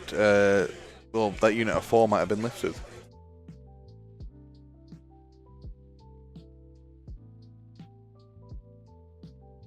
I mean, they could have completely whiffed. When do you have to use Thranquil's second redeploy? Is it instantly? No. Anytime in the same phase. Oh, really? Oh, that's ace. Okay, so you can let the lead belchers move up and then redeploy them. Yep. That's cool. I mean, do they even realistically move up? Probably not at this point. I mean, I wouldn't move them. I just shoot and charge. Yeah. Because if you don't kill them in shooting, you'll kill them in charging. I mean, not that he had much of an issue making those long charges last turn. I'll tell you. No, nothing but 10th and 11s on James's side for the charges. In fact, yeah, I think the lowest he rolled was an 8. For one of his charges. Those are some hungry ogres, I'll tell you what. Well, they are hungry. That is a good point. There is a world where the Stonehorn can charge Thranquil and still claim that that Desecrate in the centre. Oh, yeah, there you go. Doubt. I think that's... Is that a redeploy? No, that's a run, sorry, from the Fire Belly.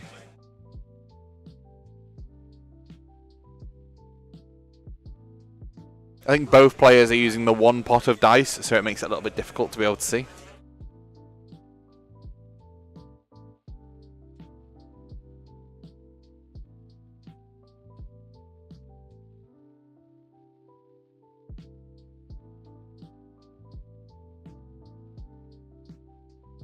Alrighty, so we're going to see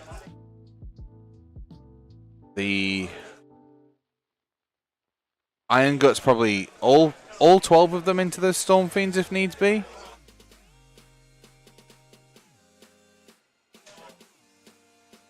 I hope James isn't going to forget to do his shooting. Look at that. Look at the boy. Would be tragic if the Underguts army forgets to shoot. Yeah, it would. Oh, let's view right, actually. Let's have a cheeky look at this. Look at that. On their way.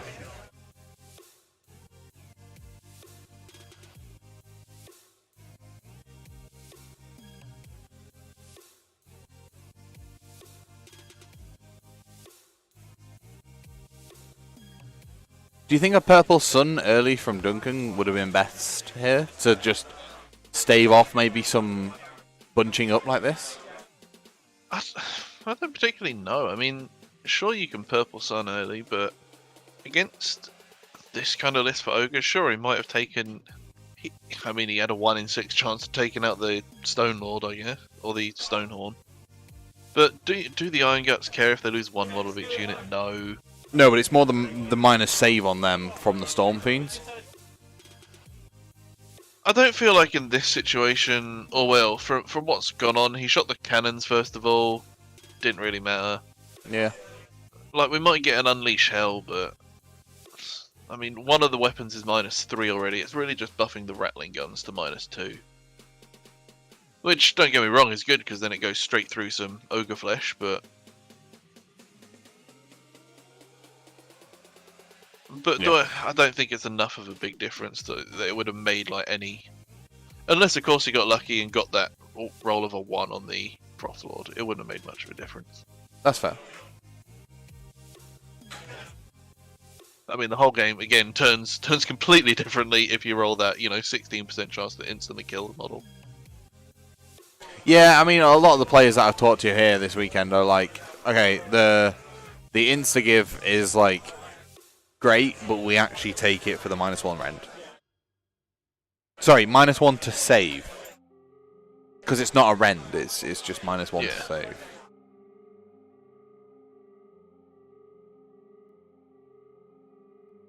I mean, yeah, it's still good for that point cost, but still, a 16% chance is a 16% chance. Yeah, take it, right? I mean, in my last game of tournaments, I killed a Manfred with it. I killed a Great Unclean One with it. Really? 2 flies with it. Yeah. All unfortunately 1 turn too late, but... It's a classic example of Age of Sigmar game when I don't like the double turn mechanic. I don't see what the Skaven could have done differently. Double screen or staying further back is not an option. I normally really like the prior mechanic though. I really love the mechanic. I think part of the problem is the army that you take, right? So if you take something that's only got a single screen or can only last 1 round of combat before it has to punch back, you'll you're gonna struggle. Maybe is that something you have to deal with in list building? I mean, obviously, it's always something you've got to consider. Is there an issue in list building for this Skaven list? Yes. I mean, obviously, we still don't know what's going to happen with this game. Everything could whiff here completely, and things could still turn around. Yeah. Do I think you don't have to play the first? You don't have to walk in their first turn and take these objectives. You can surrender the first turn. It's a 5-turn game, isn't it? Yeah, especially with a unit like Stormfiends, who have a 24-inch range weapon, and likewise, they've got a lot of mid-range weaponry. They could have stayed back. Do I agree with the decision to maybe take out the blasters first turn instead of the big unit of Iron Guts? Maybe not. Not when the Iron Guts are doing 3 damage each. Not the Iron Guts, sorry, the Lead Belchers. Right, okay. Potentially. I mean, it's a hard one to say. I would have maybe thrown the Deceiver into a different target, as opposed to one of the cannons. Well, if you put the Deceiver at the top, right, and throw it into the Lead Belchers, you probably don't kill the unit of 8, right? But you could kill the unit of 4, and you could put the unit of 8 in a position where they've got to shoot the Deceiver. Yeah, and then you've only got like 3 artillery pieces and Frostlord. Yeah, but what that does is it means you're actually playing on the top side of the map here. And your Stormfiends are at the top side of the map, which is like, wait, you're essentially creating a funnel for them. Even if James double turns you, his Lead Belchers are back here at this point, which means now he's only up here for 1 turn rather than the 2 that he is. And it could potentially keep both your Climax screens alive. Yeah. So, we also had Lucian for Thanquil as well, and Thanquil didn't move with Lucian. He did turn 1. Oh, well, not to a position where... He just went this way. Yeah. But he's got a 28-inch combined movement with Lucian, because you can move after using Lucian. Right. So, he could have very easily walked those Stormfiends up, gone all in range-wise on the 2 units of Lead Belchers, thrown Thanquil into combat with them if they survived. Otherwise, Thanquil could go down and maybe take out, or do a good number on the Frostlord that was there, while the Deceiver is in the back line of the artillery. Yeah, I think I would have put as I said before, I'd have put the Deceiver up here maybe, gone through these guys, and then looked at moving down this way after the fact. Still use the Jezzails to still do what you did, but I think target priority was maybe the downfall here for Duncan.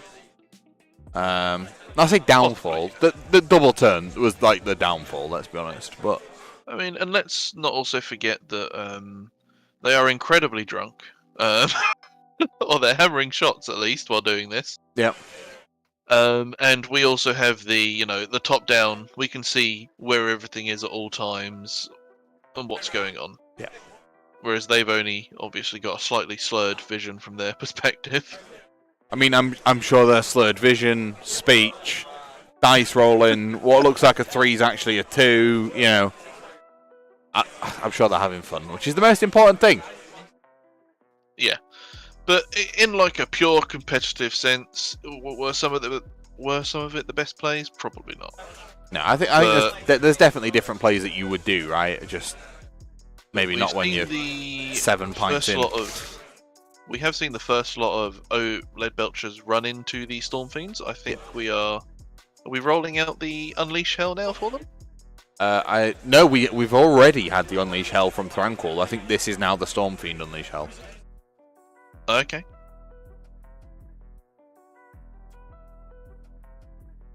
And there's 2 dead already, so you're obviously going to send the small unit of 4 in, though, aren't you, to just tank it? Yep.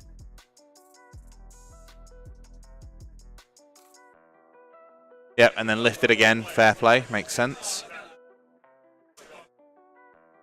Now a unit of 8 going in. I'm surprised they didn't do a little bit more in shooting. They only killed the 1 Storm Fiend in shooting. Yeah, I mean, they do have 7 wounds apiece. He probably all-out defense them as well, I'd imagine. 7 apiece? 6 apiece, but the melee ones have 7. I'm assuming he has removed the melee one. Yeah, he has. The melee ones are at the back. Yeah. I mean, Storm Fiends are still no slouch in combat themselves. Nope. Though it's going to be, what is this Stonehorn getting into as well? If it multi-charges and gets both of them, yeah, and like that it will. Yeah, I mean, it's got the movement. It's got a 3-inch pile-in as well. It could potentially lift Tranquil. It could, but likewise, Tranquil can very much potentially lift a Stonehorn. It's still very much all in the dice's hands. Yeah, I'm just going to go move the camera so we can see that fight.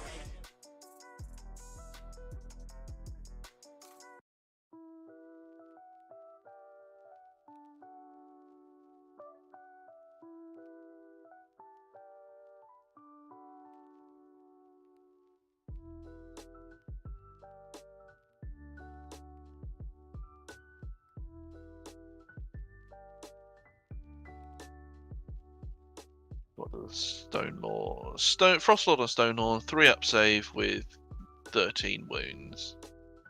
So Thankwall can do 4 attacks, each potentially doing 3 damage. So yeah, he definitely has a lot of chance. I mean, don't forget, if he does manage to charge the lead belchers into the storm fiends, if he does attack with the Frosthorn, with the Stonehorn first, he's going to get a lot of attacks from the storm fiends onto his iron guts.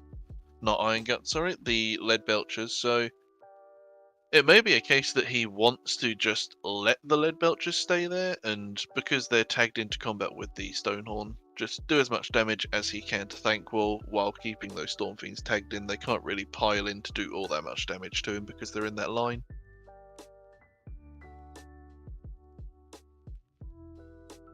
And of course we got that brave one iron gut dawling a deceiver down there as well.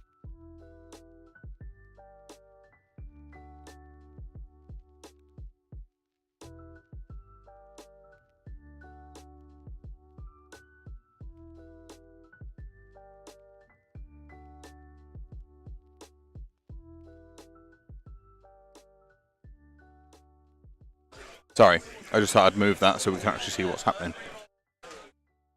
Aye. Sorry? Aye. I thought it said why. I'm like, well, do you not want to see what's happening? Aye. So as I said, now that we've had the Iron Guts absorb the Unleash Hell and all that, I don't know if we charge that second unit in now. I think we do. Here's why.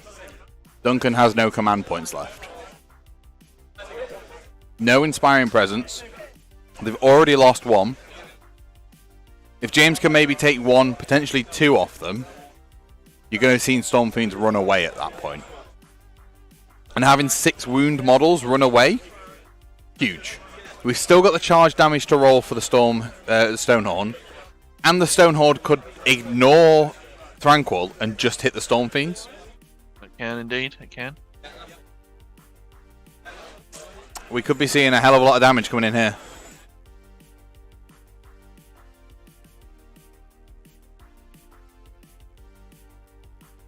We could... No, we could indeed. Both are valid plays, I feel. Because if he does just decide to tank, or to try and just sweep Thankwell down, then those Storm Fiends can't really pile in that much to do that much damage back to him as well. Yeah.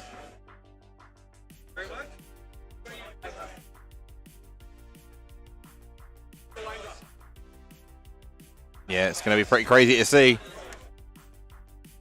Which case, I mean, used that many command points already. I would guess the redeploy was not the correct. I mean, he was probably going to get charged regardless, so probably not worth doing the redeploy with Thankful, considering he wasn't really ever going to get out of the picture to be charged. Yeah, so he redeployed, he unleashed Held, and he all-out defense when he was shot already. So he'd already spent all 3. And the Storm Fiends have Mystic Shield on them as well, which is why he only lost 1 and a wound off all of his off the shooting. No. Very risky to be running without saving a point of battle shot when you're playing Skaven. Yeah. As we Finest are hour on so Tranquil low. as well. I kind of think that the Stonehorn can just ignore him and hit the Storm Fiends. Like, Yeah, very, very, very possible. Especially with the information that he doesn't have any command points. 100% probably the right play. yeah, I think you just try and put them into a position where their battle shock just makes them run off. Jesus Christ. More alcohol. I wonder how much money Duncan spends on alcohol at tournaments. It's probably too much. Rumour has it he spends as much on alcohol as I do on rice. Damn. Yeah, I like bankrupt rice. last time. Sorry? You got bankrupt last time on Yeah, rice. I declared bankruptcy with the rice.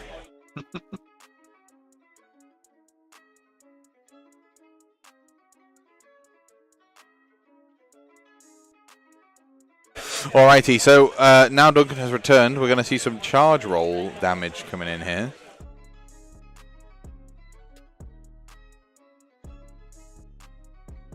I believe.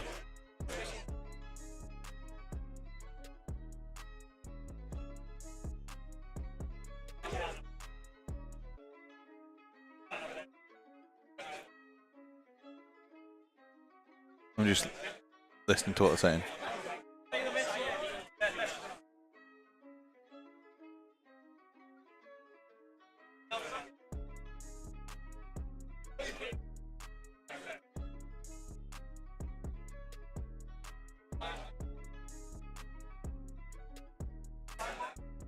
So there is the charge roll damage. Oh my word. 3. That was 5 mortals on the charge. Tranquil has a ward save, Moog? 5 up. Does Tranquil have a ward save? 5 up. Oh, a 5 up. Sorry, I thought you said by what? Yeah. No, he has a 5 up ward. Cool. So he took 3 wounds. 6-inch charge there from the Ogors. Does James want to CP that? He's got 2 left. He does not. I just didn't know if he wanted to try and get some more mortals on the charges in. So because these only have 4 wounds, these count as Galatian veterans as well. The lead belchers. Yeah, lead belchers are Galatian veterans. Which means they can fight through each other. Because they can fight within half an inch, right? Yep. Incredible.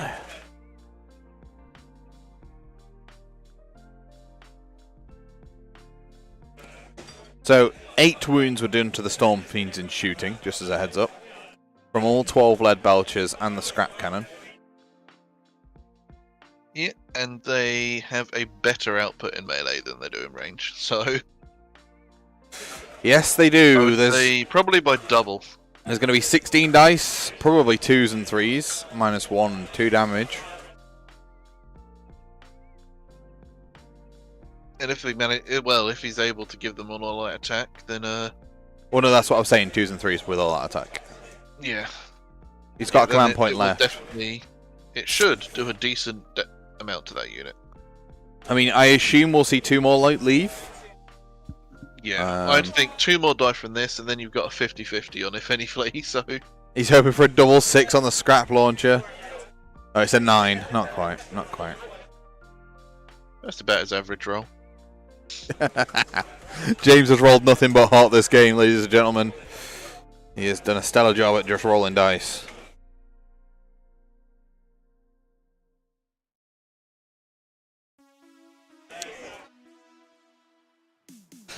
Oh, Jesus. Oh, Lord, help me. Are you 3 in now? Have you had 2 or 3? 8? Jesus Christ. Anyway, moving on. You're the one running a quiz later. I gotta do a quiz later. Mm-hmm. That'll be good. Stream the quiz. Alright, so... Next time, I'm gonna get you a hotel. You can stay with the... Oh, I...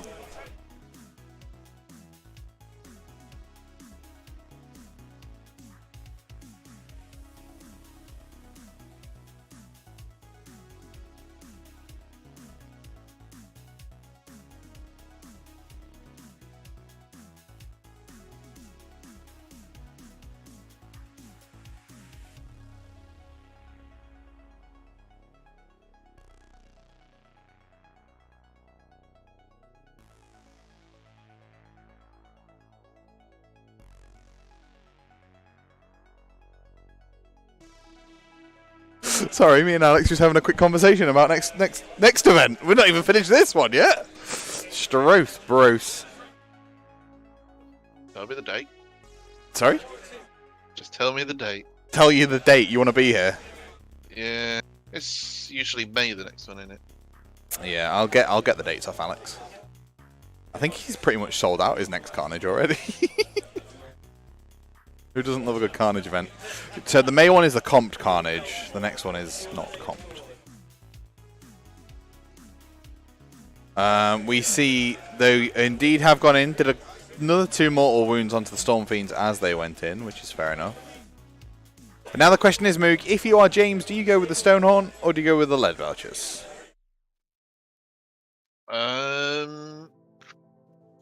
Stonehorn.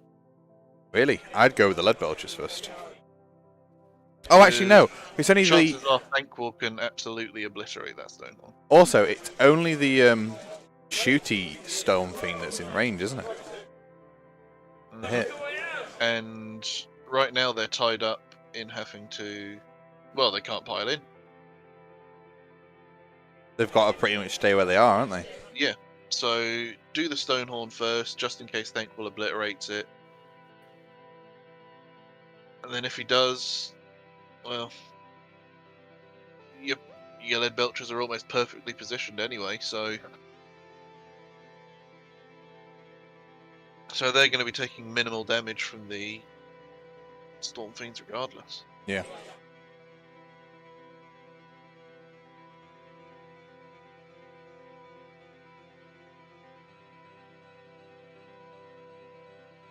Is the Stonehorn on full brackets as well?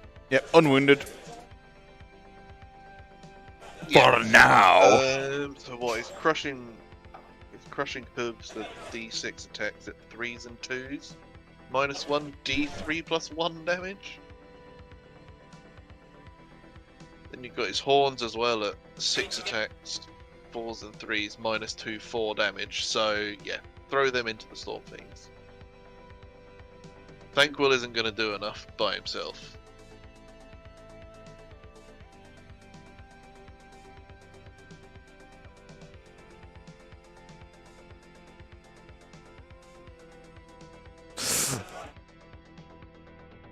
ideally for Duncan, we want to see nothing lifted here, right? Like, maybe you can afford to lose the one melee rat? Yeah, I mean, obviously, as little as possible lost would be ideal. Speaking of losing a melee rat, this is indeed the Stonehorn happening. We see the melee rat. Why would you not wound the other side so the lead belchers maybe can't get in? He did all-out attack over there as well with the Stonehorn. Yep, I think this is definitely another two Storm Fiends dead here. What, over the course of the Iron Over the course Blasters of- attacking? No, just this one. Wow, you think? Oh no, he's split into Tranquil. Okay, in which case I guess we won't see any more Storm Fiends lifted. But Interesting. I don't know if I'd have done that. What are the degrading profiles on Tranquil? his casting Is that it? and his poor melee attack. Not his good melee attacks, his other profile, which is not so good. Yeah, I'm surprised you didn't just try to lift the Storm Fiends, to be honest with you. You have a pile-in, use it. Well, I mean, if he takes down his casting, he's got a better chance of, if Thankful doesn't die, he can't Lucian himself out of there, go and burn all of those ogres at the top. Yep. God, there's a lot of dice coming out of this Stonehorn. They have a lot of different profiles in attack. They have 4 different profiles. Jesus.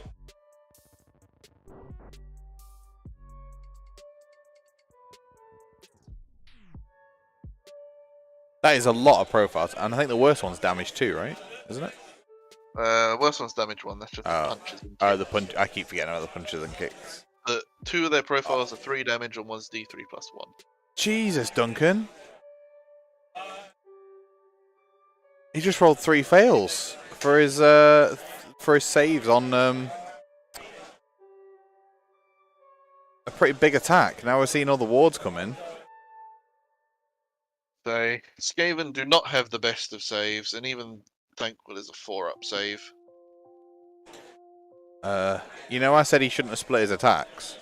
He's done it. Yeah.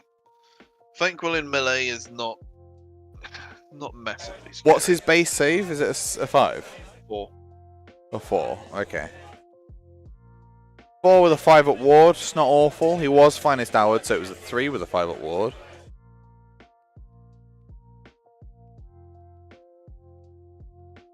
Oh, 69 mega, go away. Jesus. Hide this user from the channel.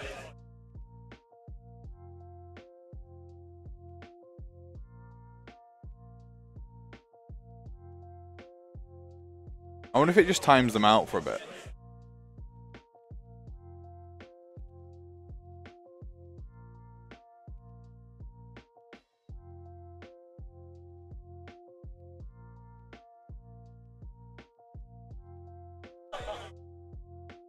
So now, what?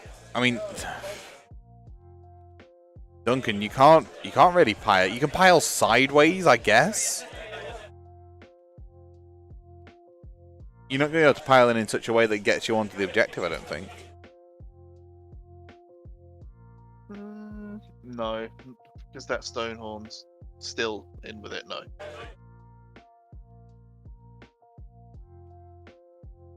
So it will be hold 1, hold 2, hold more, and desecrate achieved there for James's turn. Putting Duncan on the back foot, going into turn 3 massively. Did we not see any flee for the... I guess not. Oh, they're not finished yet. He's not piled in yet. But I'm saying, like, let's assume... I'm assuming they're not going to kill all 8, considering the melee ones are gone. Well, they still got the shooting, and the shooting is the large part of their damage. Yeah. Oh, we see the Deceiver lift the little iron gut there in the bottom left. All the positives, man. All the positives So- you can take. Duncan's pretty much going to be left with the Deceiver, And 3. Oh no, because these have to attack yet. I reckon 2 Storm Fiends, his 3 Jezzails, and his Bombardier. I think that's pretty much it. Oh yeah. Unless these lead belchers whiff it completely, it's looking bleak.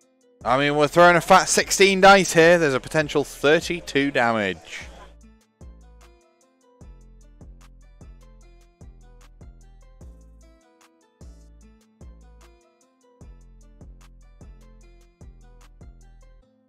Hitting on trees.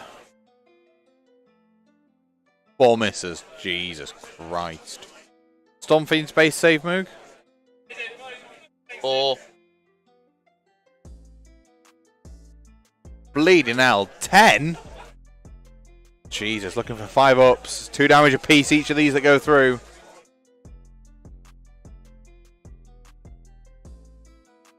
One, 2, 3, 4. 12 damage. That's 2 Storm Fiends. Jesus. and that's going to put them at 4 lost. So anything above a 2 will mean one's fleeing. So only a 32% chance that they're going to be staying.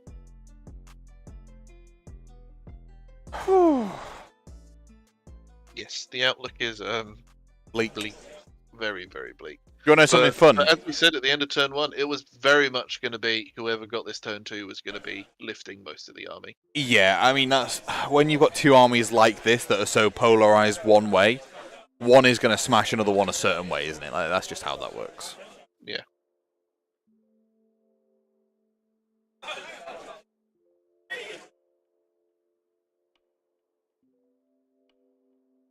Oh, here we go. Okay, so Duncan just rolling off his attacks into lead belchers, seeing what he can do.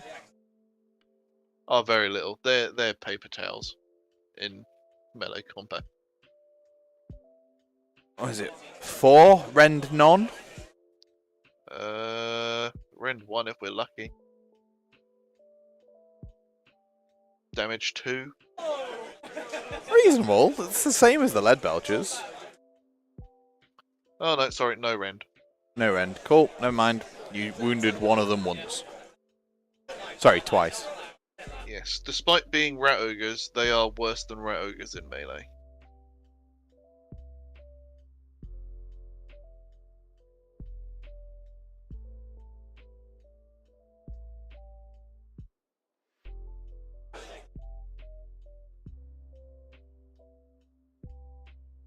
Oh, and James is...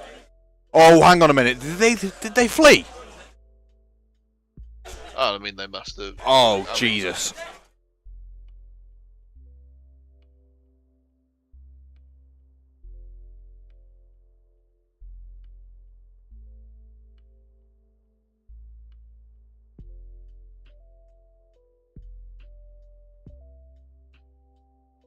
He rolled a 4 on the bravery.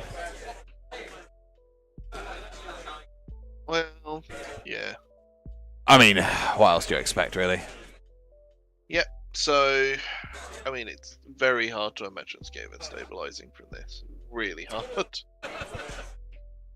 Like, maybe you might see the Deceiver be able to jump up top, maybe go into combat with the Iron Guts, maybe.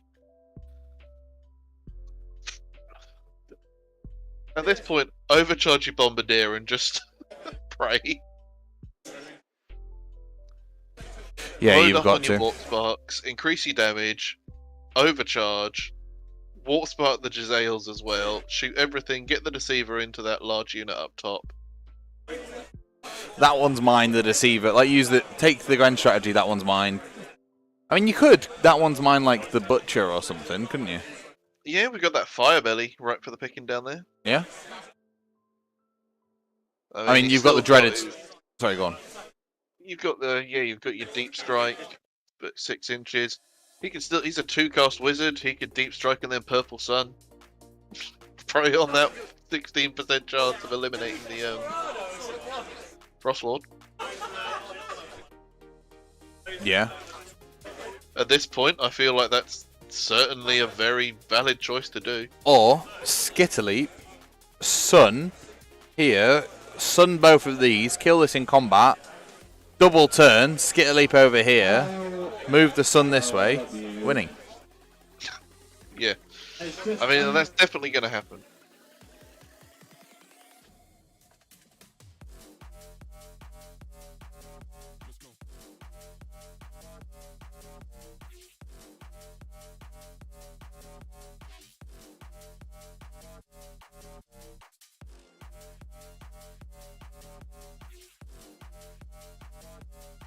Jeez.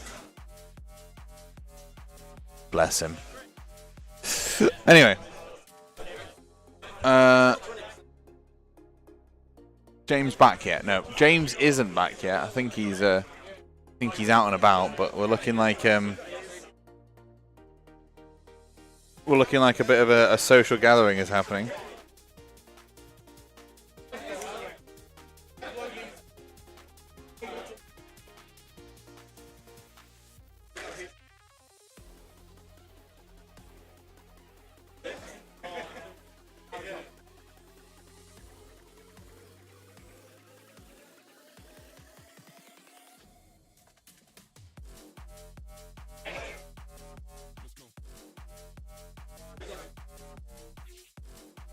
I don't know what Duncan's rolling, but I assume he's just theorizing some stuff.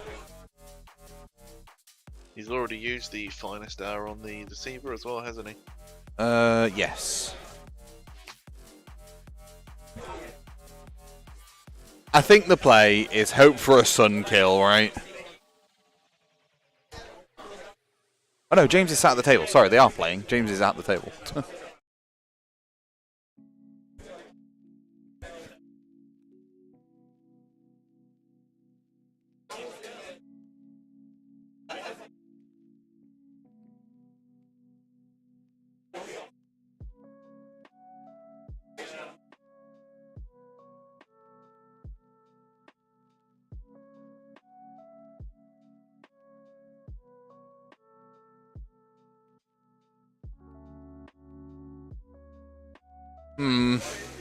Yeah, there's not a lot of other plays, is there, at this point? Gotta hope the Sun pulls off, kills a couple of things. Eye for an eye was chosen, which makes sense. Yeah, I mean, but he's casting it with no bonuses anymore as well. Jesus, it's only turn 2, mate. I know. It's been a 2-hour turn 1.5. Cracking on with turn 2 here. Duncan and his Skaven.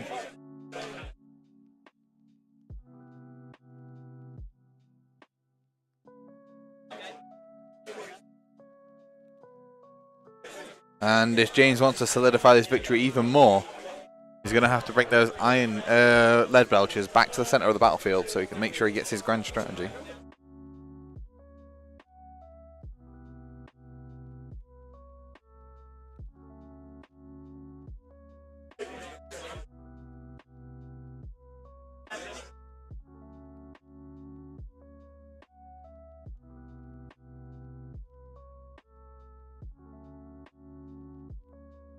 And Duncan, I think, is just trying to math out and figure out what the hell he can do here to try and bring this back from the edge.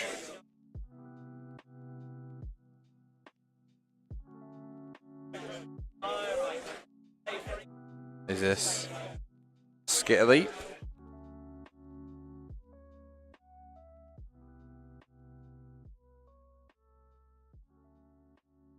This is... Wait, is it Skitter Leap? Oh no, I think that was... Does Skaven have a D6 Mortal Wound spell? No? Maybe they do, I don't know. You're my Skaven expert, Mook. Not with what's left on the board? I mean, the Warlock took more warp power, so I don't think he does. I wonder if that's him. I wonder if he's just straight into the shooting phase. Very possible. Oh no, no, here we go, Skitter Leap. No, he does. He has warp lightning. Ah, okay. Come on, Duncan. Sun. Which, if he didn't cast it, the Bombardier would take D6 mortal wounds. Oh, Jesus. So instead he did D6 mortal wounds to the thing. Yeah. Sun. I mean... Sun. Yeah, you have to sun, surely. There's no way you don't. Come on. Pop a purple sun, mate.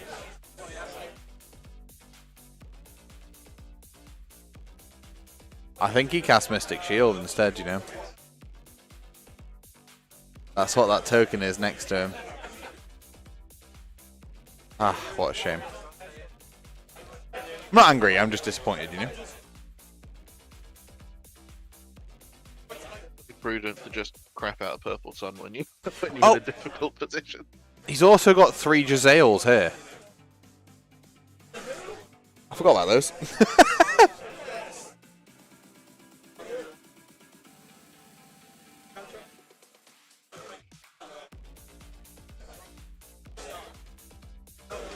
Alright, charges coming in. Wait, did he not shoot him?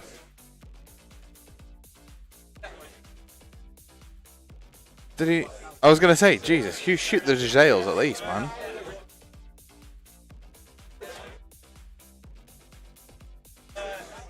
Warp power, or warp stone chunk chewed, I believe. I believe my takeaway has just appeared. Sorry? I believe my takeaway has just appeared. Hey, nice.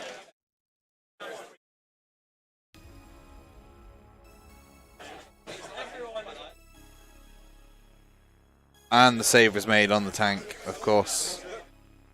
Now I think we're looking at some charges. Throw a star, maybe? Sorry? James. He double turned.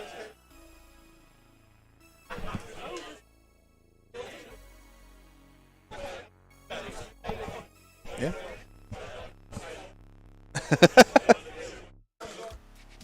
We might be seeing James game 4 tomorrow. At this rate.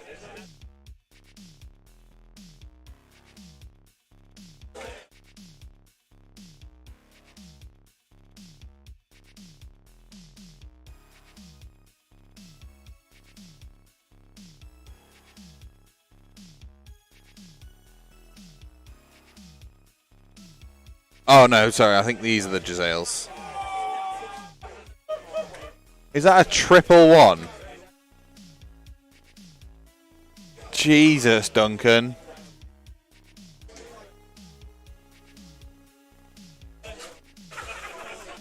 Triple bloody ones. Never mind.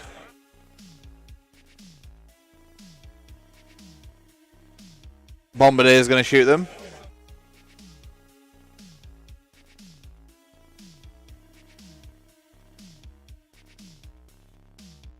There you go. So there's 6 wounds left on that scrap launcher. 11 wounds left on the deceiver. I would have sunned. I'd have sunned, but he's Mystic Shield instead. Sorry, go on, Mook. Absolutely. Sun. 100% of the time. Yeah, I think he definitely should have sunned. What did you get from the takeaway? Anything Dirty interesting? burger. Dirty burger. Nice. I got some incredibly salty Cajun onion rings. Oh, interesting. Like, damn, I need some water levels of salt. But that's the perfect level.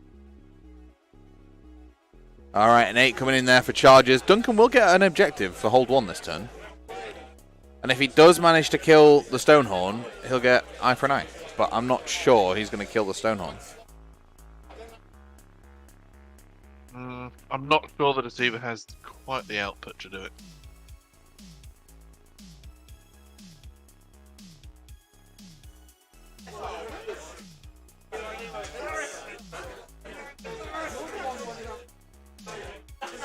Alright. The armor save that he had. Oh, Metal Cruncher, right? Metal Cruncher happens. D6 mortal wounds. D3 mortal wounds, sorry.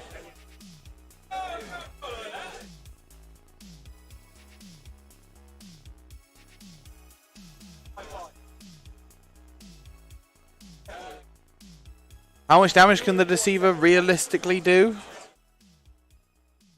Was the Deceiver wounded at all? He's got 9 left. So assuming... No, he doesn't have Flaming Weapon out, because he got... Oh, no, maybe that is Flaming Weapon instead of Mystic Shield there. Yes, no, Flaming Weapon. Yes. Okay, so he's got 6 attacks at 3s, and he's got 9 left, you say. So 3s and 2s, minus 3 rend, 3 damage. There could be enough to lift him.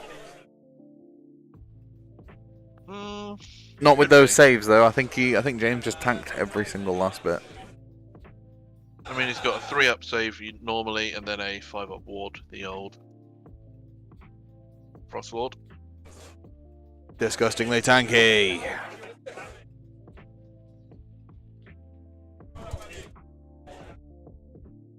And now the Frost Lord's going to just smack the Deceiver in the face.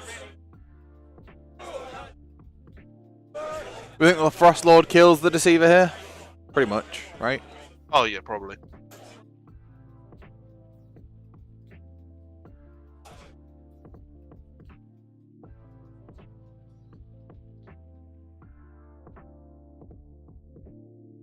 Hey, the Deceiver's very much a backline deleting piece. He's not a direct combat monster. Oh wait, no. These are the wounds going through, are they? Are they the wards going through? I mean, at minus 3 rend, it should be straight through unless you're out defense. Oh, never mind. I just jumped the gun too early. Does the Deceiver have multiple profiles? No, just the one set of attacks in melee. Well, he just managed to absolutely ruin his day. At minus 3 with an all-out defense, he'll have a 6-up ward, 6-up armor, right? Mm-hmm.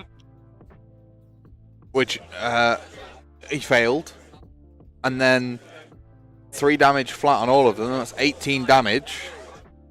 Didn't save enough to keep him alive. So Deceiver does lift Stonehorn. Deceiver lifts Stonehorn, get objective. Back to turn roll. Eye for an eye achieved. Hold 1 also achieved. But with only a little bit left, it's going to be difficult to hold 2, hold more, I think. I mean, none of the Ogre models are actually on that top objective. No, but a cheeky redeploy could quite easily put them there. It could do indeed, but if you move the... If the Skaven get the turn... Skitterly. And charge on the cannon and round onto the objective. Yep, very plausible, very plausible. There we go, priority roll. For turn 3, will the Skaven get the double turn with only a Deceiver and some dudes left? It's a 5 plays a 6! James just pulls it out with a 6, I think. Oh. Not what we wanted to see. I wanted to see what Duncan could do with his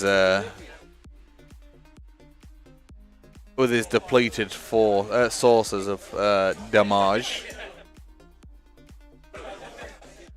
I'm waiting for the Firebelly to Purple Sun. Sorry, the Butcher. Yep, they both got Purple Sun, so...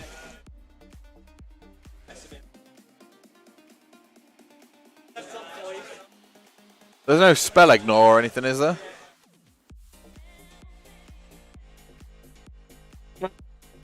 On the Deceiver, no? No, he's got 2 unbinds, but no ignore. But don't forget, he can't be shot at by anything that's more than 9 away, so technically he's safe. For now. Duncan stormed off to go to the toilet. That's the problem. When you are absolutely leathered with alcohol in your system, you need to go to the loo every 30 seconds.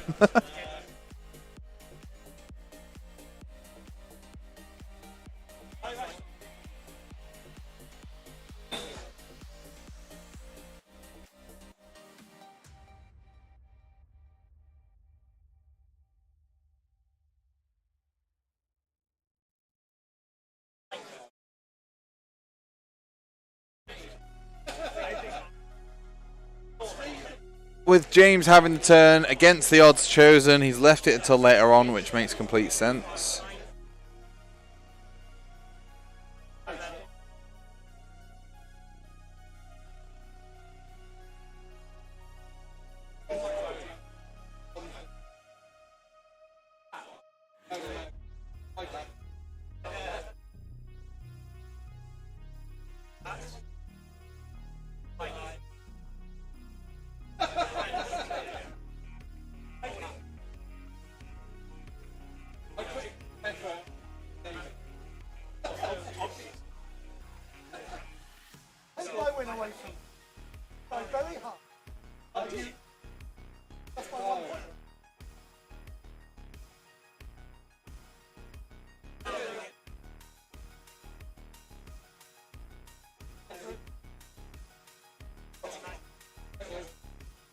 Alright, okay.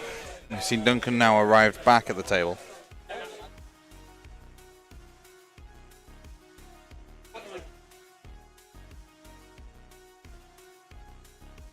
Oh, I'm a little worried, I'm not going to lie.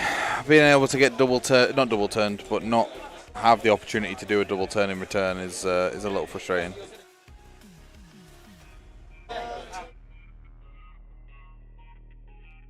Yeah, it's definitely a feel bad when it happens. Yeah. Especially when there's still a chance that that deceiver could have made it back, potentially. Oh yeah, without a doubt. I just wish he'd bleed in sun.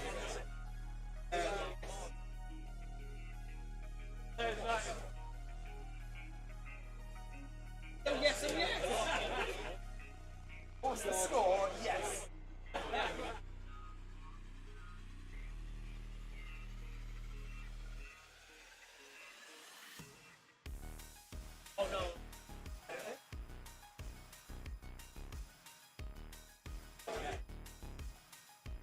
Alright, yeah. I think it's just a case of claiming that back objective off with a fire belly, shooting the deceiver with what you can.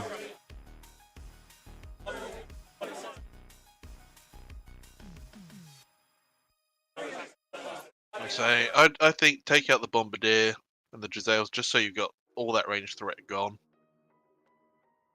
And then you can deal with the deceiver, just crowding around him. Yeah. I mean, he can still teleport elsewhere, but... He can, but if he's teleporting elsewhere, he's not on the objectives.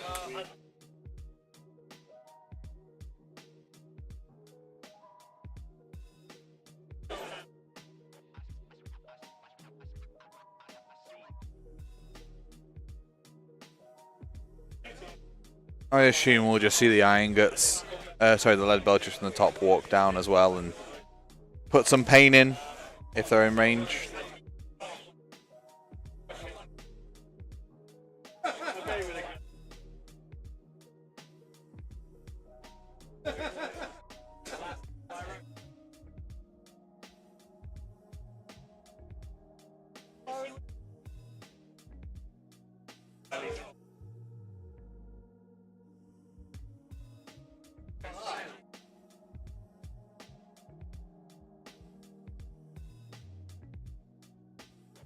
I'm really sad we've not seen a sun, I'm not going to lie. I'm a little surprised about the complete lack of casting it on both sides. Between them, it's 140 points we've just not seen.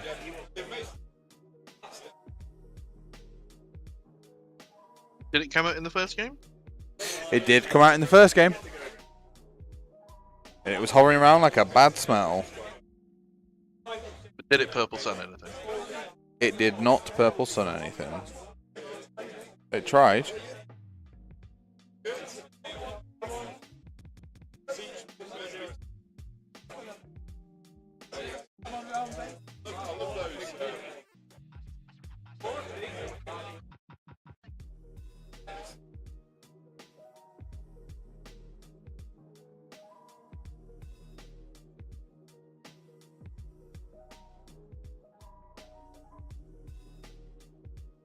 I think they're just wrapping up here, maybe talking through exactly what's going on.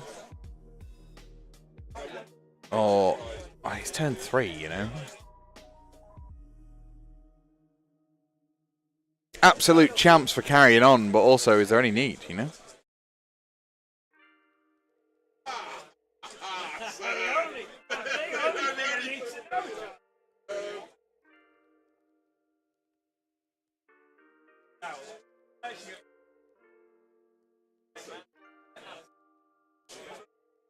Staying outside 9, so there's no redeploy, but if you're outside of 9, you're not shooting it, right?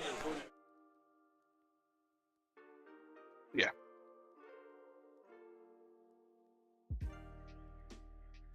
And that's just innately on the Deceiver's War Scroll. Yep. Mental. Real good. Who doesn't love that? I mean, yeah. Then as I said, you got the command trait to take it to whilst you're within 1 inch of any terrain, you can't be shot, which is very good. Is that Deceiver only, or is that anything? Planishing. Planation, okay. So either a Deceiver or a Deathmaster. Why would you take it on a Deathmaster? Why would you take a Deathmaster?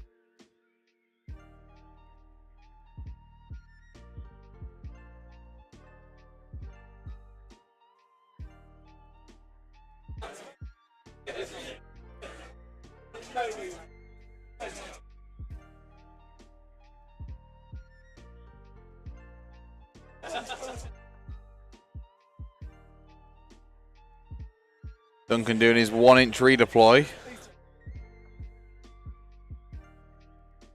Harakoni 404, it certainly is Moog that you hear. I don't know who you are, but you know who he is. He's currently smashing down a fat burger. I feel like that was Berserk. Is that beer? Yes, my apologies. I'm currently smashing down a delectable burger. Fat. Mm.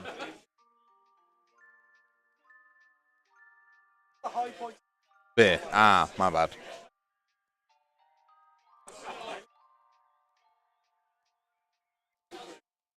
Giving up with measuring, but they do have an 8 inch move, so they can get pretty far down.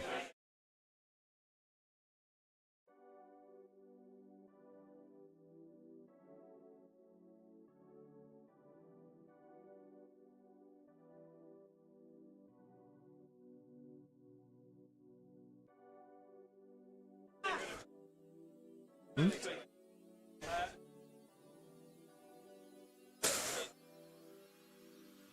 Hmm. 2 shots, or 2 of the lead belchers are in range to be able to shoot the Deceiver.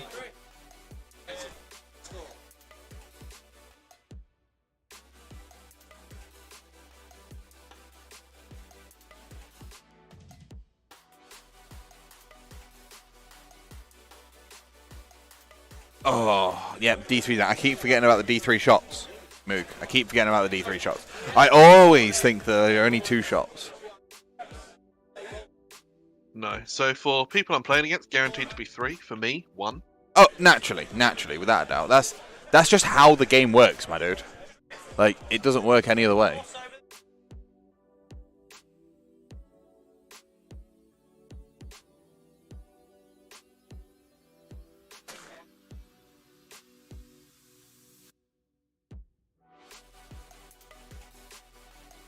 I mean, it's very painful watching this Vermindor just die slow Well, death. this is the thing, right? It is just a slow whittle down. Oh, hey, Bear. Oh, you managed to change it. That's good.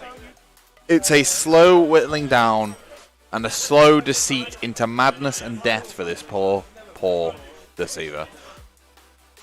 Potential. I think James is just hoping Duncan's going to be left with 3 Jezzails and a Warp Lock Engineer at the end of the turn.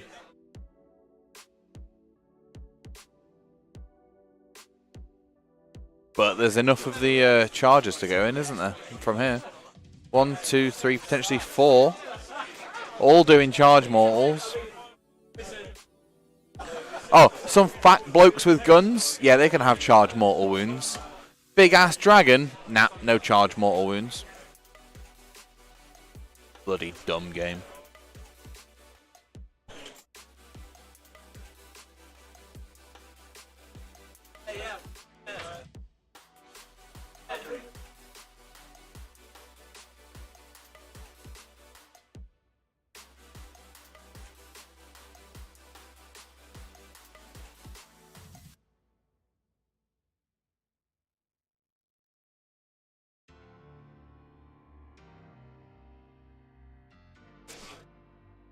And the charge goes in from the scrap launcher. How bad are these in combat? Let's have a cheeky look. They've got a giant Mornfang thing pushing it, so I don't Sorry. think that bad. Iron Blaster. 3 attacks at 3s and 3s, no rend 2. 2 attacks at 4s and 3s, 1 rend D3. And 2 attacks at 5 and 5 does nothing, 1 damage. Add 1 to the damage inflicted by attacks made by this model's Rhinox sharp horns if it made a charge. So it's D3 plus 1 damage on those 2 attacks, which is real damn nice. That's pretty good.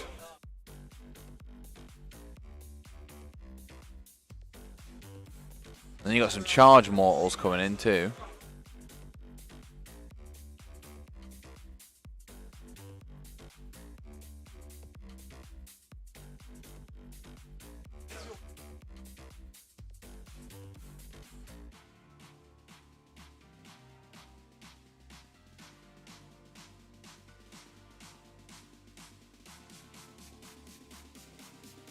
No degradation either. Only 9 wounds on an Iron Blaster. You know why, but I thought there was more. I mean, for an artillery piece, that's a lot of wounds. Well, yeah.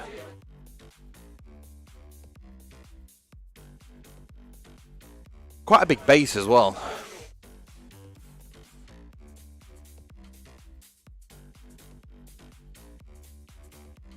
And it's only 130 points, so it's pretty damn cheap. Output isn't that bad. Potentially, it's when in this thing, because obviously it doubles its shots on the long range profile. Yeah, on the cannonball.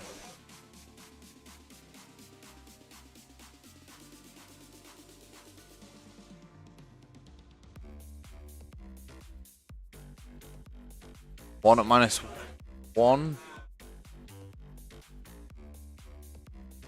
Oh, that's it. High and dry. Done. Finished. Le fin.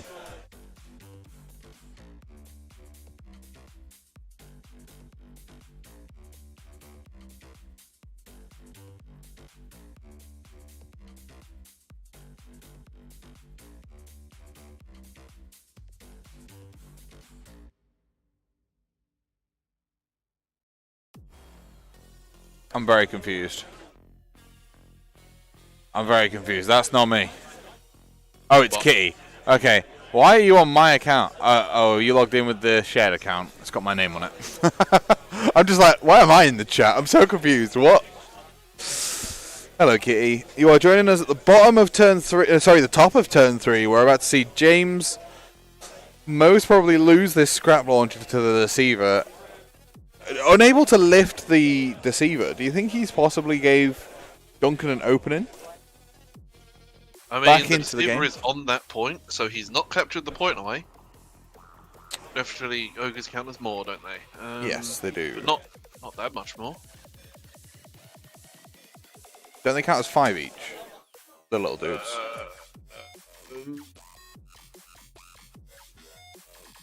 I'm just having a cheeky look at... Each ogre counts as 2 instead of 1. Oh, they're heroes, though. They'll count as 2 each. Yeah, whereas the deceiver counts as 5. As 5, yeah. This is indeed Gaff Duncan, Kitty. Yep.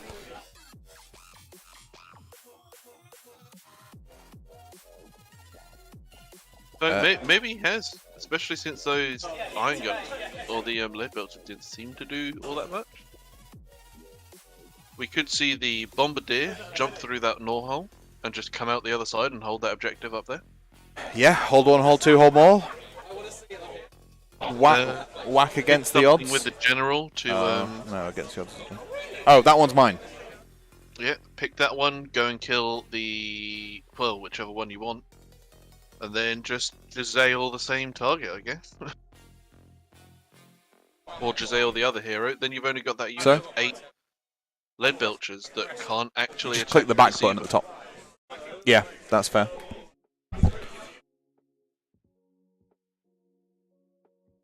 So yeah, potentially moving all of that closer to the deceiver was a bit of a misplay here. I mean, we'll see. It isn't turn... It isn't turn whatever they've said it is. 4. He clicked... Turn 3.5. Yeah, he clicked back instead of what he should have clicked, so I'm just going to go fix that. Not that it massively matters, to be fair. So it looks like we're measuring up for the Nor hole, so that he can just pop through. A double turn here for the Skaven, controlling both of these objectives, would be massive. Yeah, it could come quite close, actually. Especially if the Deceiver manages to get into those ogres and wipe. Can he wipe the unit out? Yes, he can. Can somebody just do exclamation mark lists in the chat for me, please? I'm super duper lazy.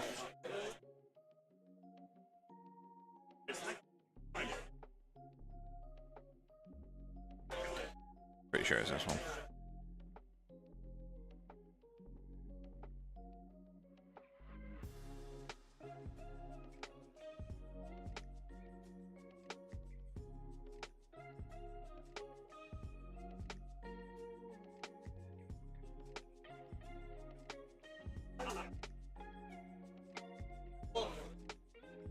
Yep, I was right. Cool. Thank you very much.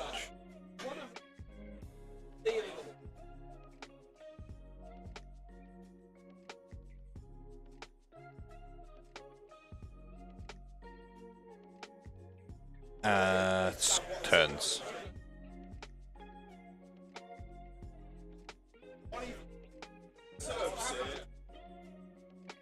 I think with a double, he definitely could turn this, Liam. I don't think you're wrong.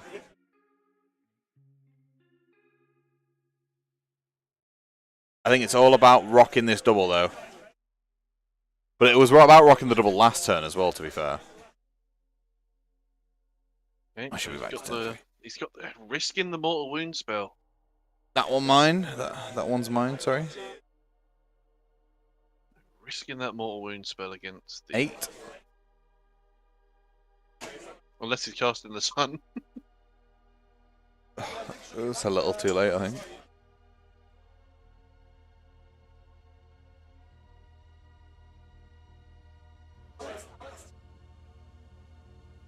The quiz this evening.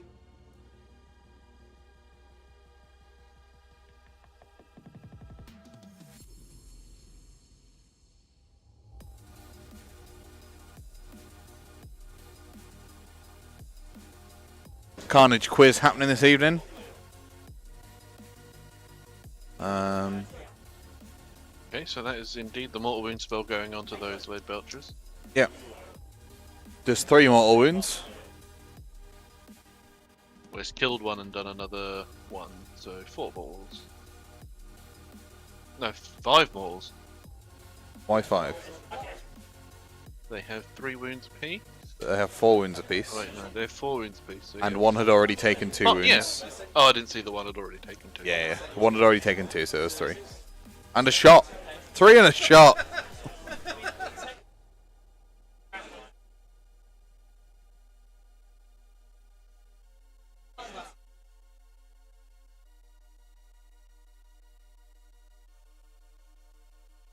Any contenders for my favourite army? Yes. The 75 Black Knights. It looks so good on the tabletop. I'm sure it's hot garbage, but it looks so good.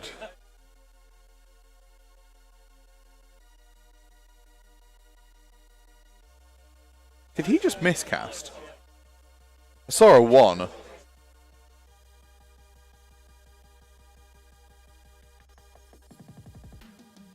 Not entirely sure what we're rolling on at this moment in time. If you go through the Nor hole, can you redeploy off that?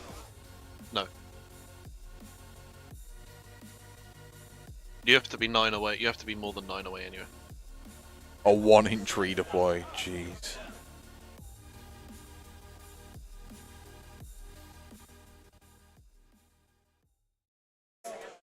Oh, you have to be more than 9 away. Fair. Just wondering if, because he measured it before this turn, I'm really wondering if we're going to see that bombardier just go through that hole and take that objective. And I mean, pray for the double. we should, right? I think that's Duncan's play here, right? Isn't it? Oh yeah, it has to be. Has to be.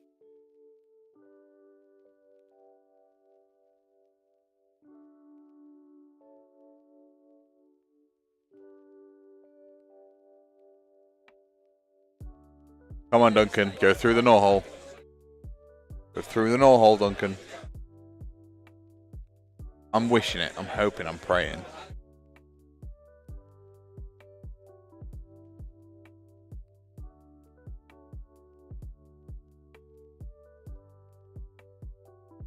Nope. He's putting a warp spark on him. Could have got 2 extra VPs this turn if he goes through that gnaw hole, couldn't he? Yeah. Yes. But he is inebriated, so...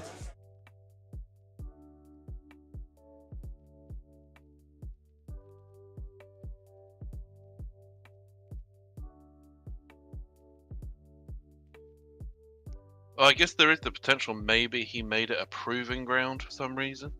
So that only G-Vets can capture it. With no G-Vets left.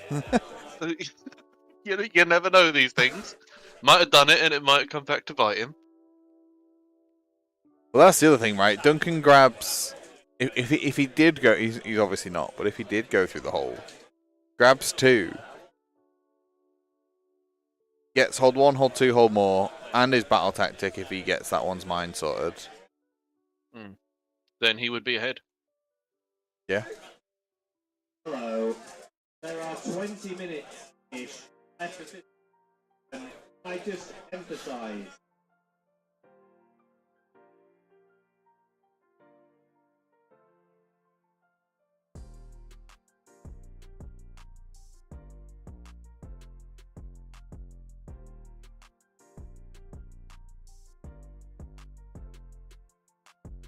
The rest of the turns must not be hypothesized. Do not play out the rest of the turn.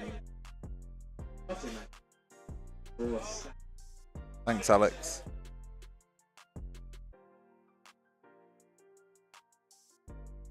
Anywho. Skaven shooting. Jazale's into the lead belchers. I was right the first time. Did 6 wounds to them. Taking another one down to 1. That might have been the bombardier shooting.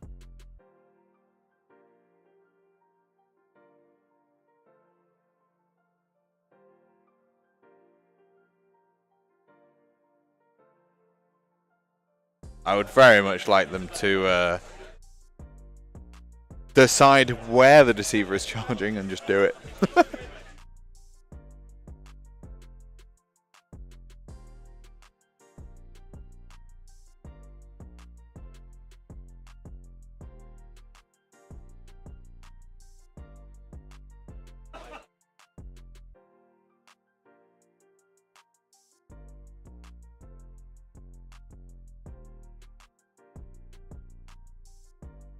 I don't know what the fuck is happening. 1 second. And I assume that we're throwing a glaive at one hero, maybe.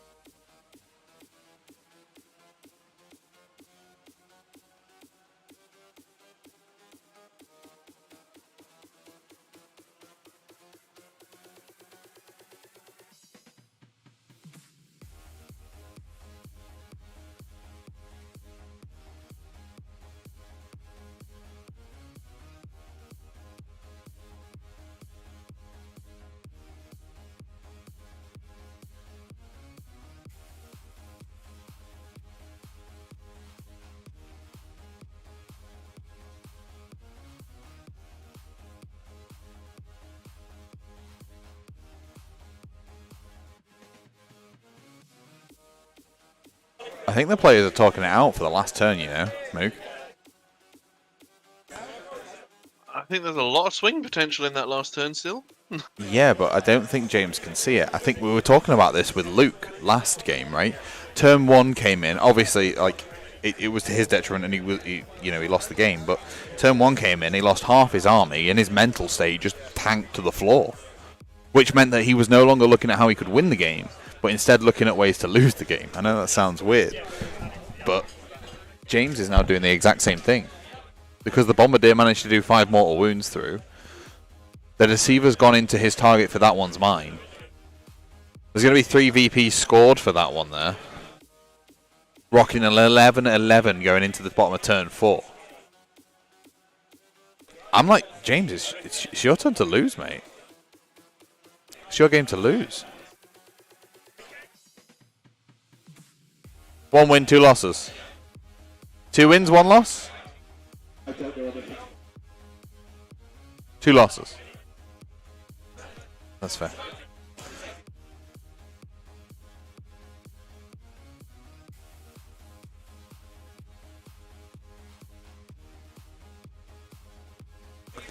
It's really difficult to talk when they're using the bloody thing because you guys can hear it and I don't want you to hear it. Please don't help you now. No, they won't help you. Oh my god, wait, hang on. Whoa. It looks like the bombardier overcharged his rocket, possibly. Or did they flee to battlefront?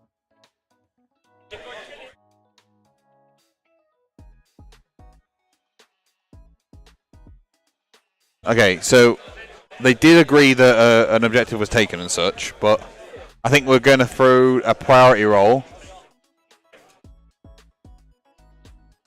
6 required, 5 there. Duncan takes the turn because he wins the priority. His bombardier did explode himself by the looks of it. And I think it's a case of... The Giselles can move down and teleport through the hole, capture that top objective, polish off the last lead belcher, Deceiver polishes off that guy, done. You take Desecrate in the middle as well, don't you? Yeah.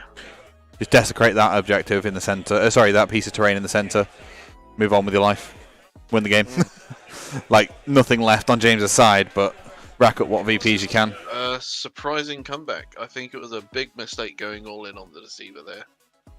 Those lead belchers should have gone on the bombardier and Giselles.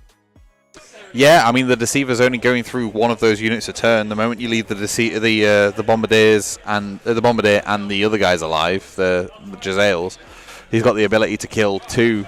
If you get rid of the Deceiver, you've got enough chip damage between the 2 units together to go through. Well, we've seen most of an Iron Guts unit. Sorry, a Lead Belchers unit. It's crazy, absolutely crazy. So Duncan's managed to pull this back from what was a pretty solid losing position by the looks of things. Oh yeah. As soon as Thankful and Stormfiends died in the turn, that should have been them, and there we go. We see them go through up there to the top.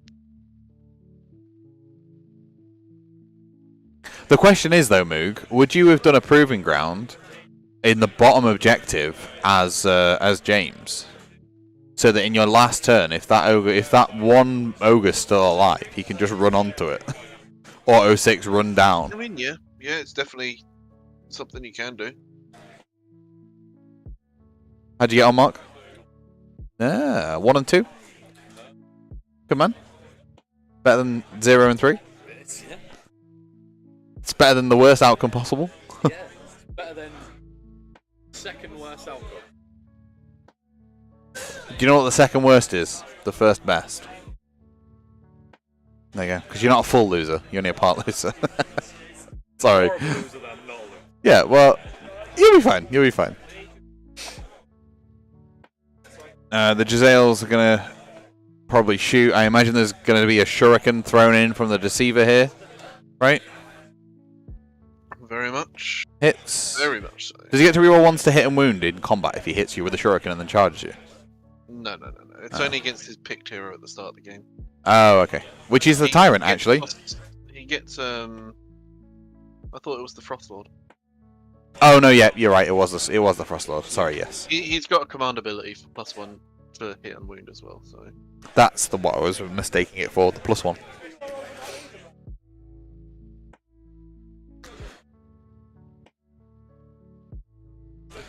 Oh!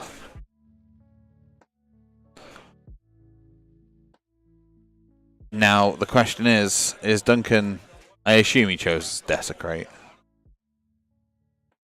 You probably desecrate the one you stood next to, right? Because if you get your charge, you can still hit him. But if you fail the charge, you're not failing your battle tactic. I assume that is the play. That is what I would do anyway.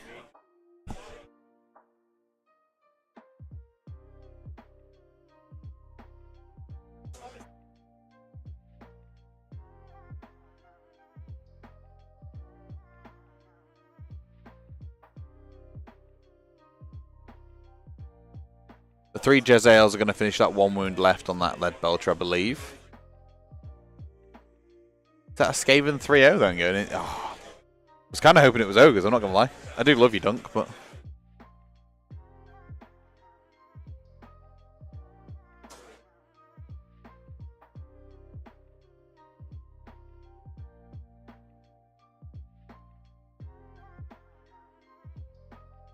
Oh, he was 1 taken, not 1 left. Oh, well, that's a little bit of a different story. He keeps him alive a little longer. Not going to be enough to really do anything though, is it?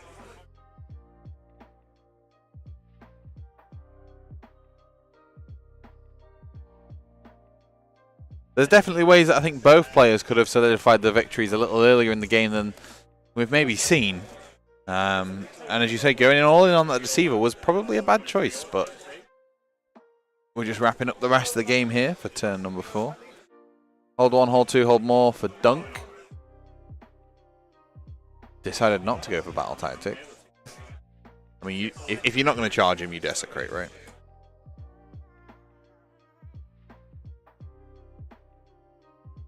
Because he's not done it yet.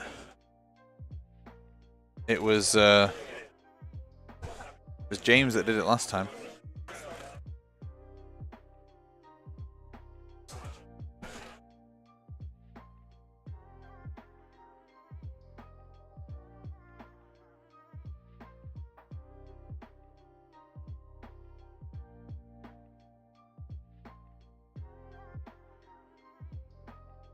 He used barge that turn 4. We are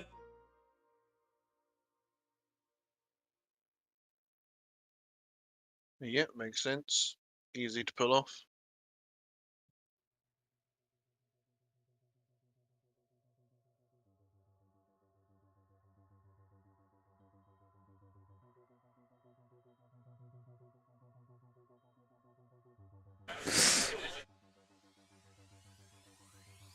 They're just talking it out now for the last one, I believe. 16 plays 11 going into turn 4. The bottom of turn 4 at least.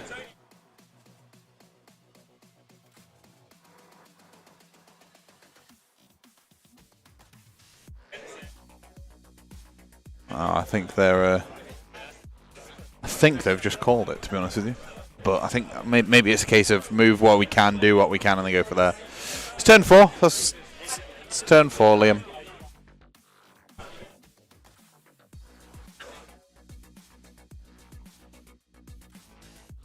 Barge through enemy lines is a guaranteed 2 points here for James.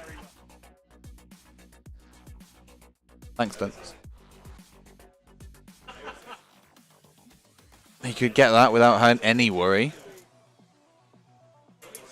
Could potentially take over the top objective as well. So could pull it back to be 15 plays 16 going into turn 5. And it's all about the show of dominance. Can he take out those Jezzails before they do anything? Who gets priority? And what happens with the Deceiver? Like, there's definitely a world where it goes either way, really, isn't there, Moog? All on them dice. All on them dice. Yeah, So I mean, don't forget them Jezzails can flee very easily as well. If one of them dies. Duncan's got no place for the week, so he's already achieved that because none of. Oh, actually, no, he's not. That one lead belcher is alive on 3 wounds, and he's a battle line unit. Yes. So he needs to die. He needs to die, but he also needs to leg it to the middle of the board. Yeah. But what we could do, if we're James in this point, right? We move him this way. We shoot these guys. This guy runs up to claim this objective. Even if they don't kill the Jezzails, right? They still claim the objective, don't they? Then what you do is, if you win priority, you just pop him straight bang in the center of the board and hope the Deceiver whiffs. No, you rally it back, right, at the start of your turn. In fact, yeah, why don't you rally at the start of the turn? They can't issue to themselves. No, but when the Tyrant's near. Because they're going to run, right? You've got to play for the turn. You've got to play for this turn. I wish I could go and talk to them about it, but I can't.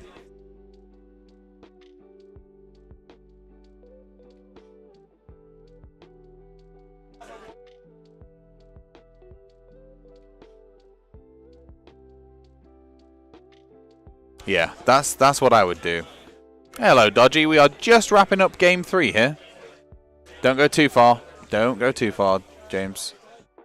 There you go. Just tip the objective.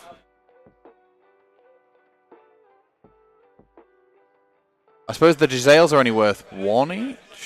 Yep, they're only So worth 1 apiece. You only need to shoot 1 Giselle off and have 1 flee with the Lead Belcher.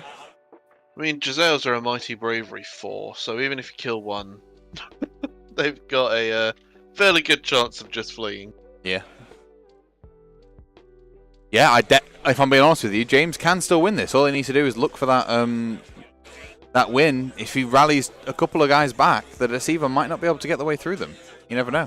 I mean, probably will, but dice game. There's always a chance.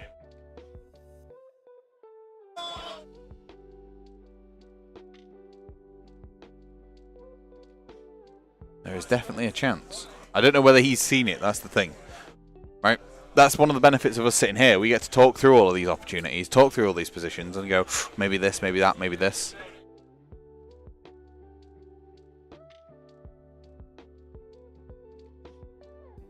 Table 5, you have 5 minutes.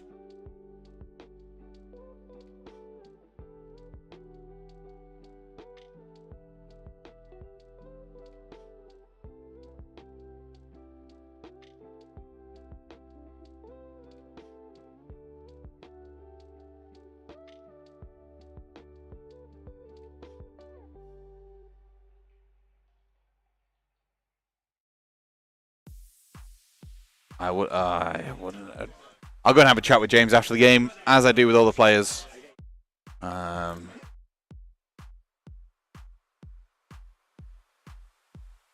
Because I think it's really worth them knowing. I know they're drunk probably, but it's still worth them knowing. It's just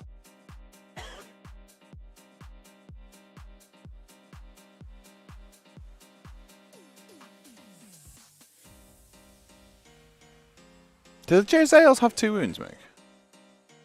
The Veils have 2 wounds apiece, and they also get +1 to save rolls when attacked with missile weapons. Nice. We could still definitely rally back here.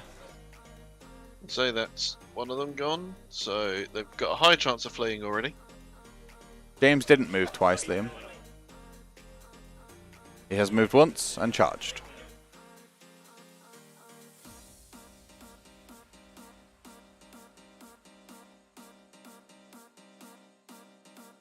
Well, killed them both. Gisele's gone. Interesting.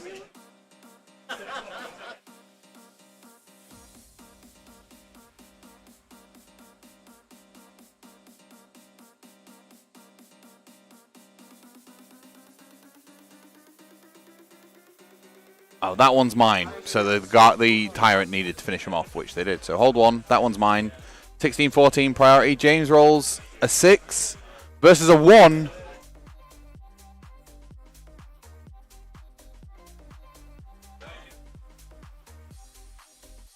The Lead Belcher moved this way and then charged in. Right?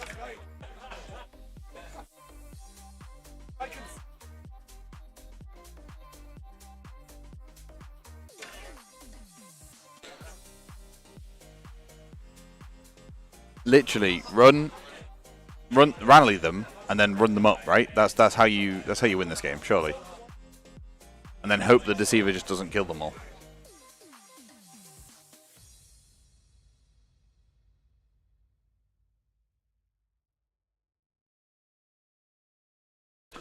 Um,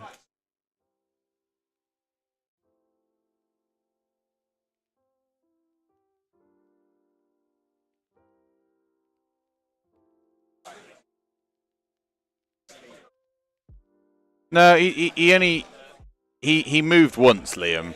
They just changed how he moved. So originally he was just going to tip the objective. Instead, like move 3 inches and tip. Instead, they decided to let him move the extra 5 inches so he could then charge. Please rally. Come on, James. There is a chance you can win this, mate. There's only 2 minutes left on the clock, though, so I think they're probably going to call it.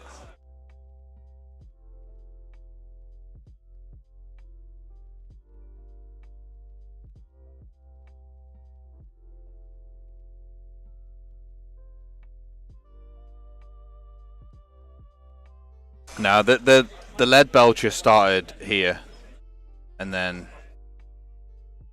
yeah, the lead. I've just gone back and watched the VOD. They are also inebriated, Liam. To be fair, so they're just playing as they're playing.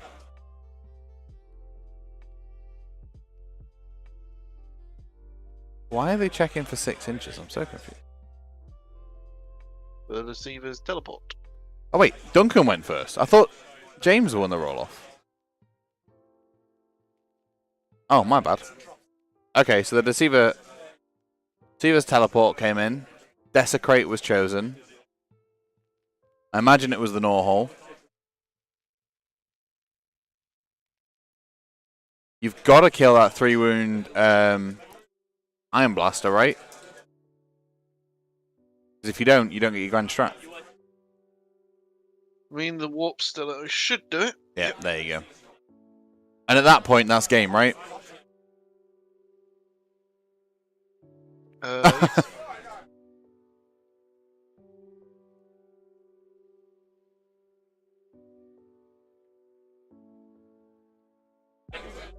There we go. Right, yeah, and then the warp seer will just finish it off. Interesting play from the warp seer. Sorry, the Deceiver. There are 10 seconds to finish.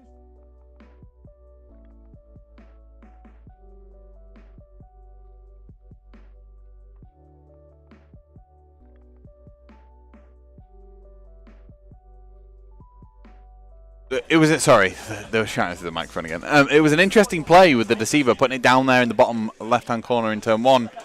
Turns out it might have played out all right for Duncan, with a little bit of bad rolling from James and a little bit of questionable decisions here and there with charging stuff. But you know, part of me thinks would it have been an easier game if it had just thrown it into those lead belches at the top first, made sure they were all wiped out, solidified his grand strategy turns maybe 2 or 3. And then gone from there, but then what would the Iron Guts have done? They'd have ran forward and not done a lot else. Got shot at, maybe. That's about it. I don't know. How do you think this has gone, Moog? You've been here the whole time, apart from when you were eating your burger. Yeah, there was a lot of questionable choices throughout the game. But they are, as we said, both fairly inebriated. Yep. And then we see Duncan has lifted the last of the fangs. We'll come back to myself here. I'm going to say a massive thank you very much to everybody for joining us in that game. Really, thank you very much for being patient as well. Obviously, with the players being a little inebriated, it means that a couple of questionable decisions and things have happened. They've gone back and forth on certain stuff. And they're both like, yeah, just crack on, it's fine. That's 3 awesome games of Warhammer and 6 different factions that we've seen today. And a total of 3 Purple Suns so far out of 6 lists. So a 50% hit rate on a 25% field. I think we'll see a few more the further we go on. We'll be back tomorrow in the morning. It's a 10 a.m. start tomorrow. It's 10 a.m. for game number 4 here.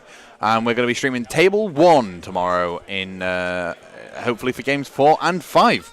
We'll see how we can get on and what happens, basically. You never know. We might see Duncan again. We'll try and avoid Duncan if he is Table 1, Game 4, just because we saw him today. But tomorrow is when we'll try and see him even further, and we'll see if we can see who the winner is. It's gonna be exciting. Moog, thank you so much for joining me. No problem. Brilliant. Thanks. And I'll love you and leave you. Have a wonderful evening, ladies and gentlemen, boys and girls. Keep your eyes over on Tabletop TO if you want to see the rankings after this game, and I will catch you in a bit. Take care, everybody. Bye. Hit the subscribe button and all that.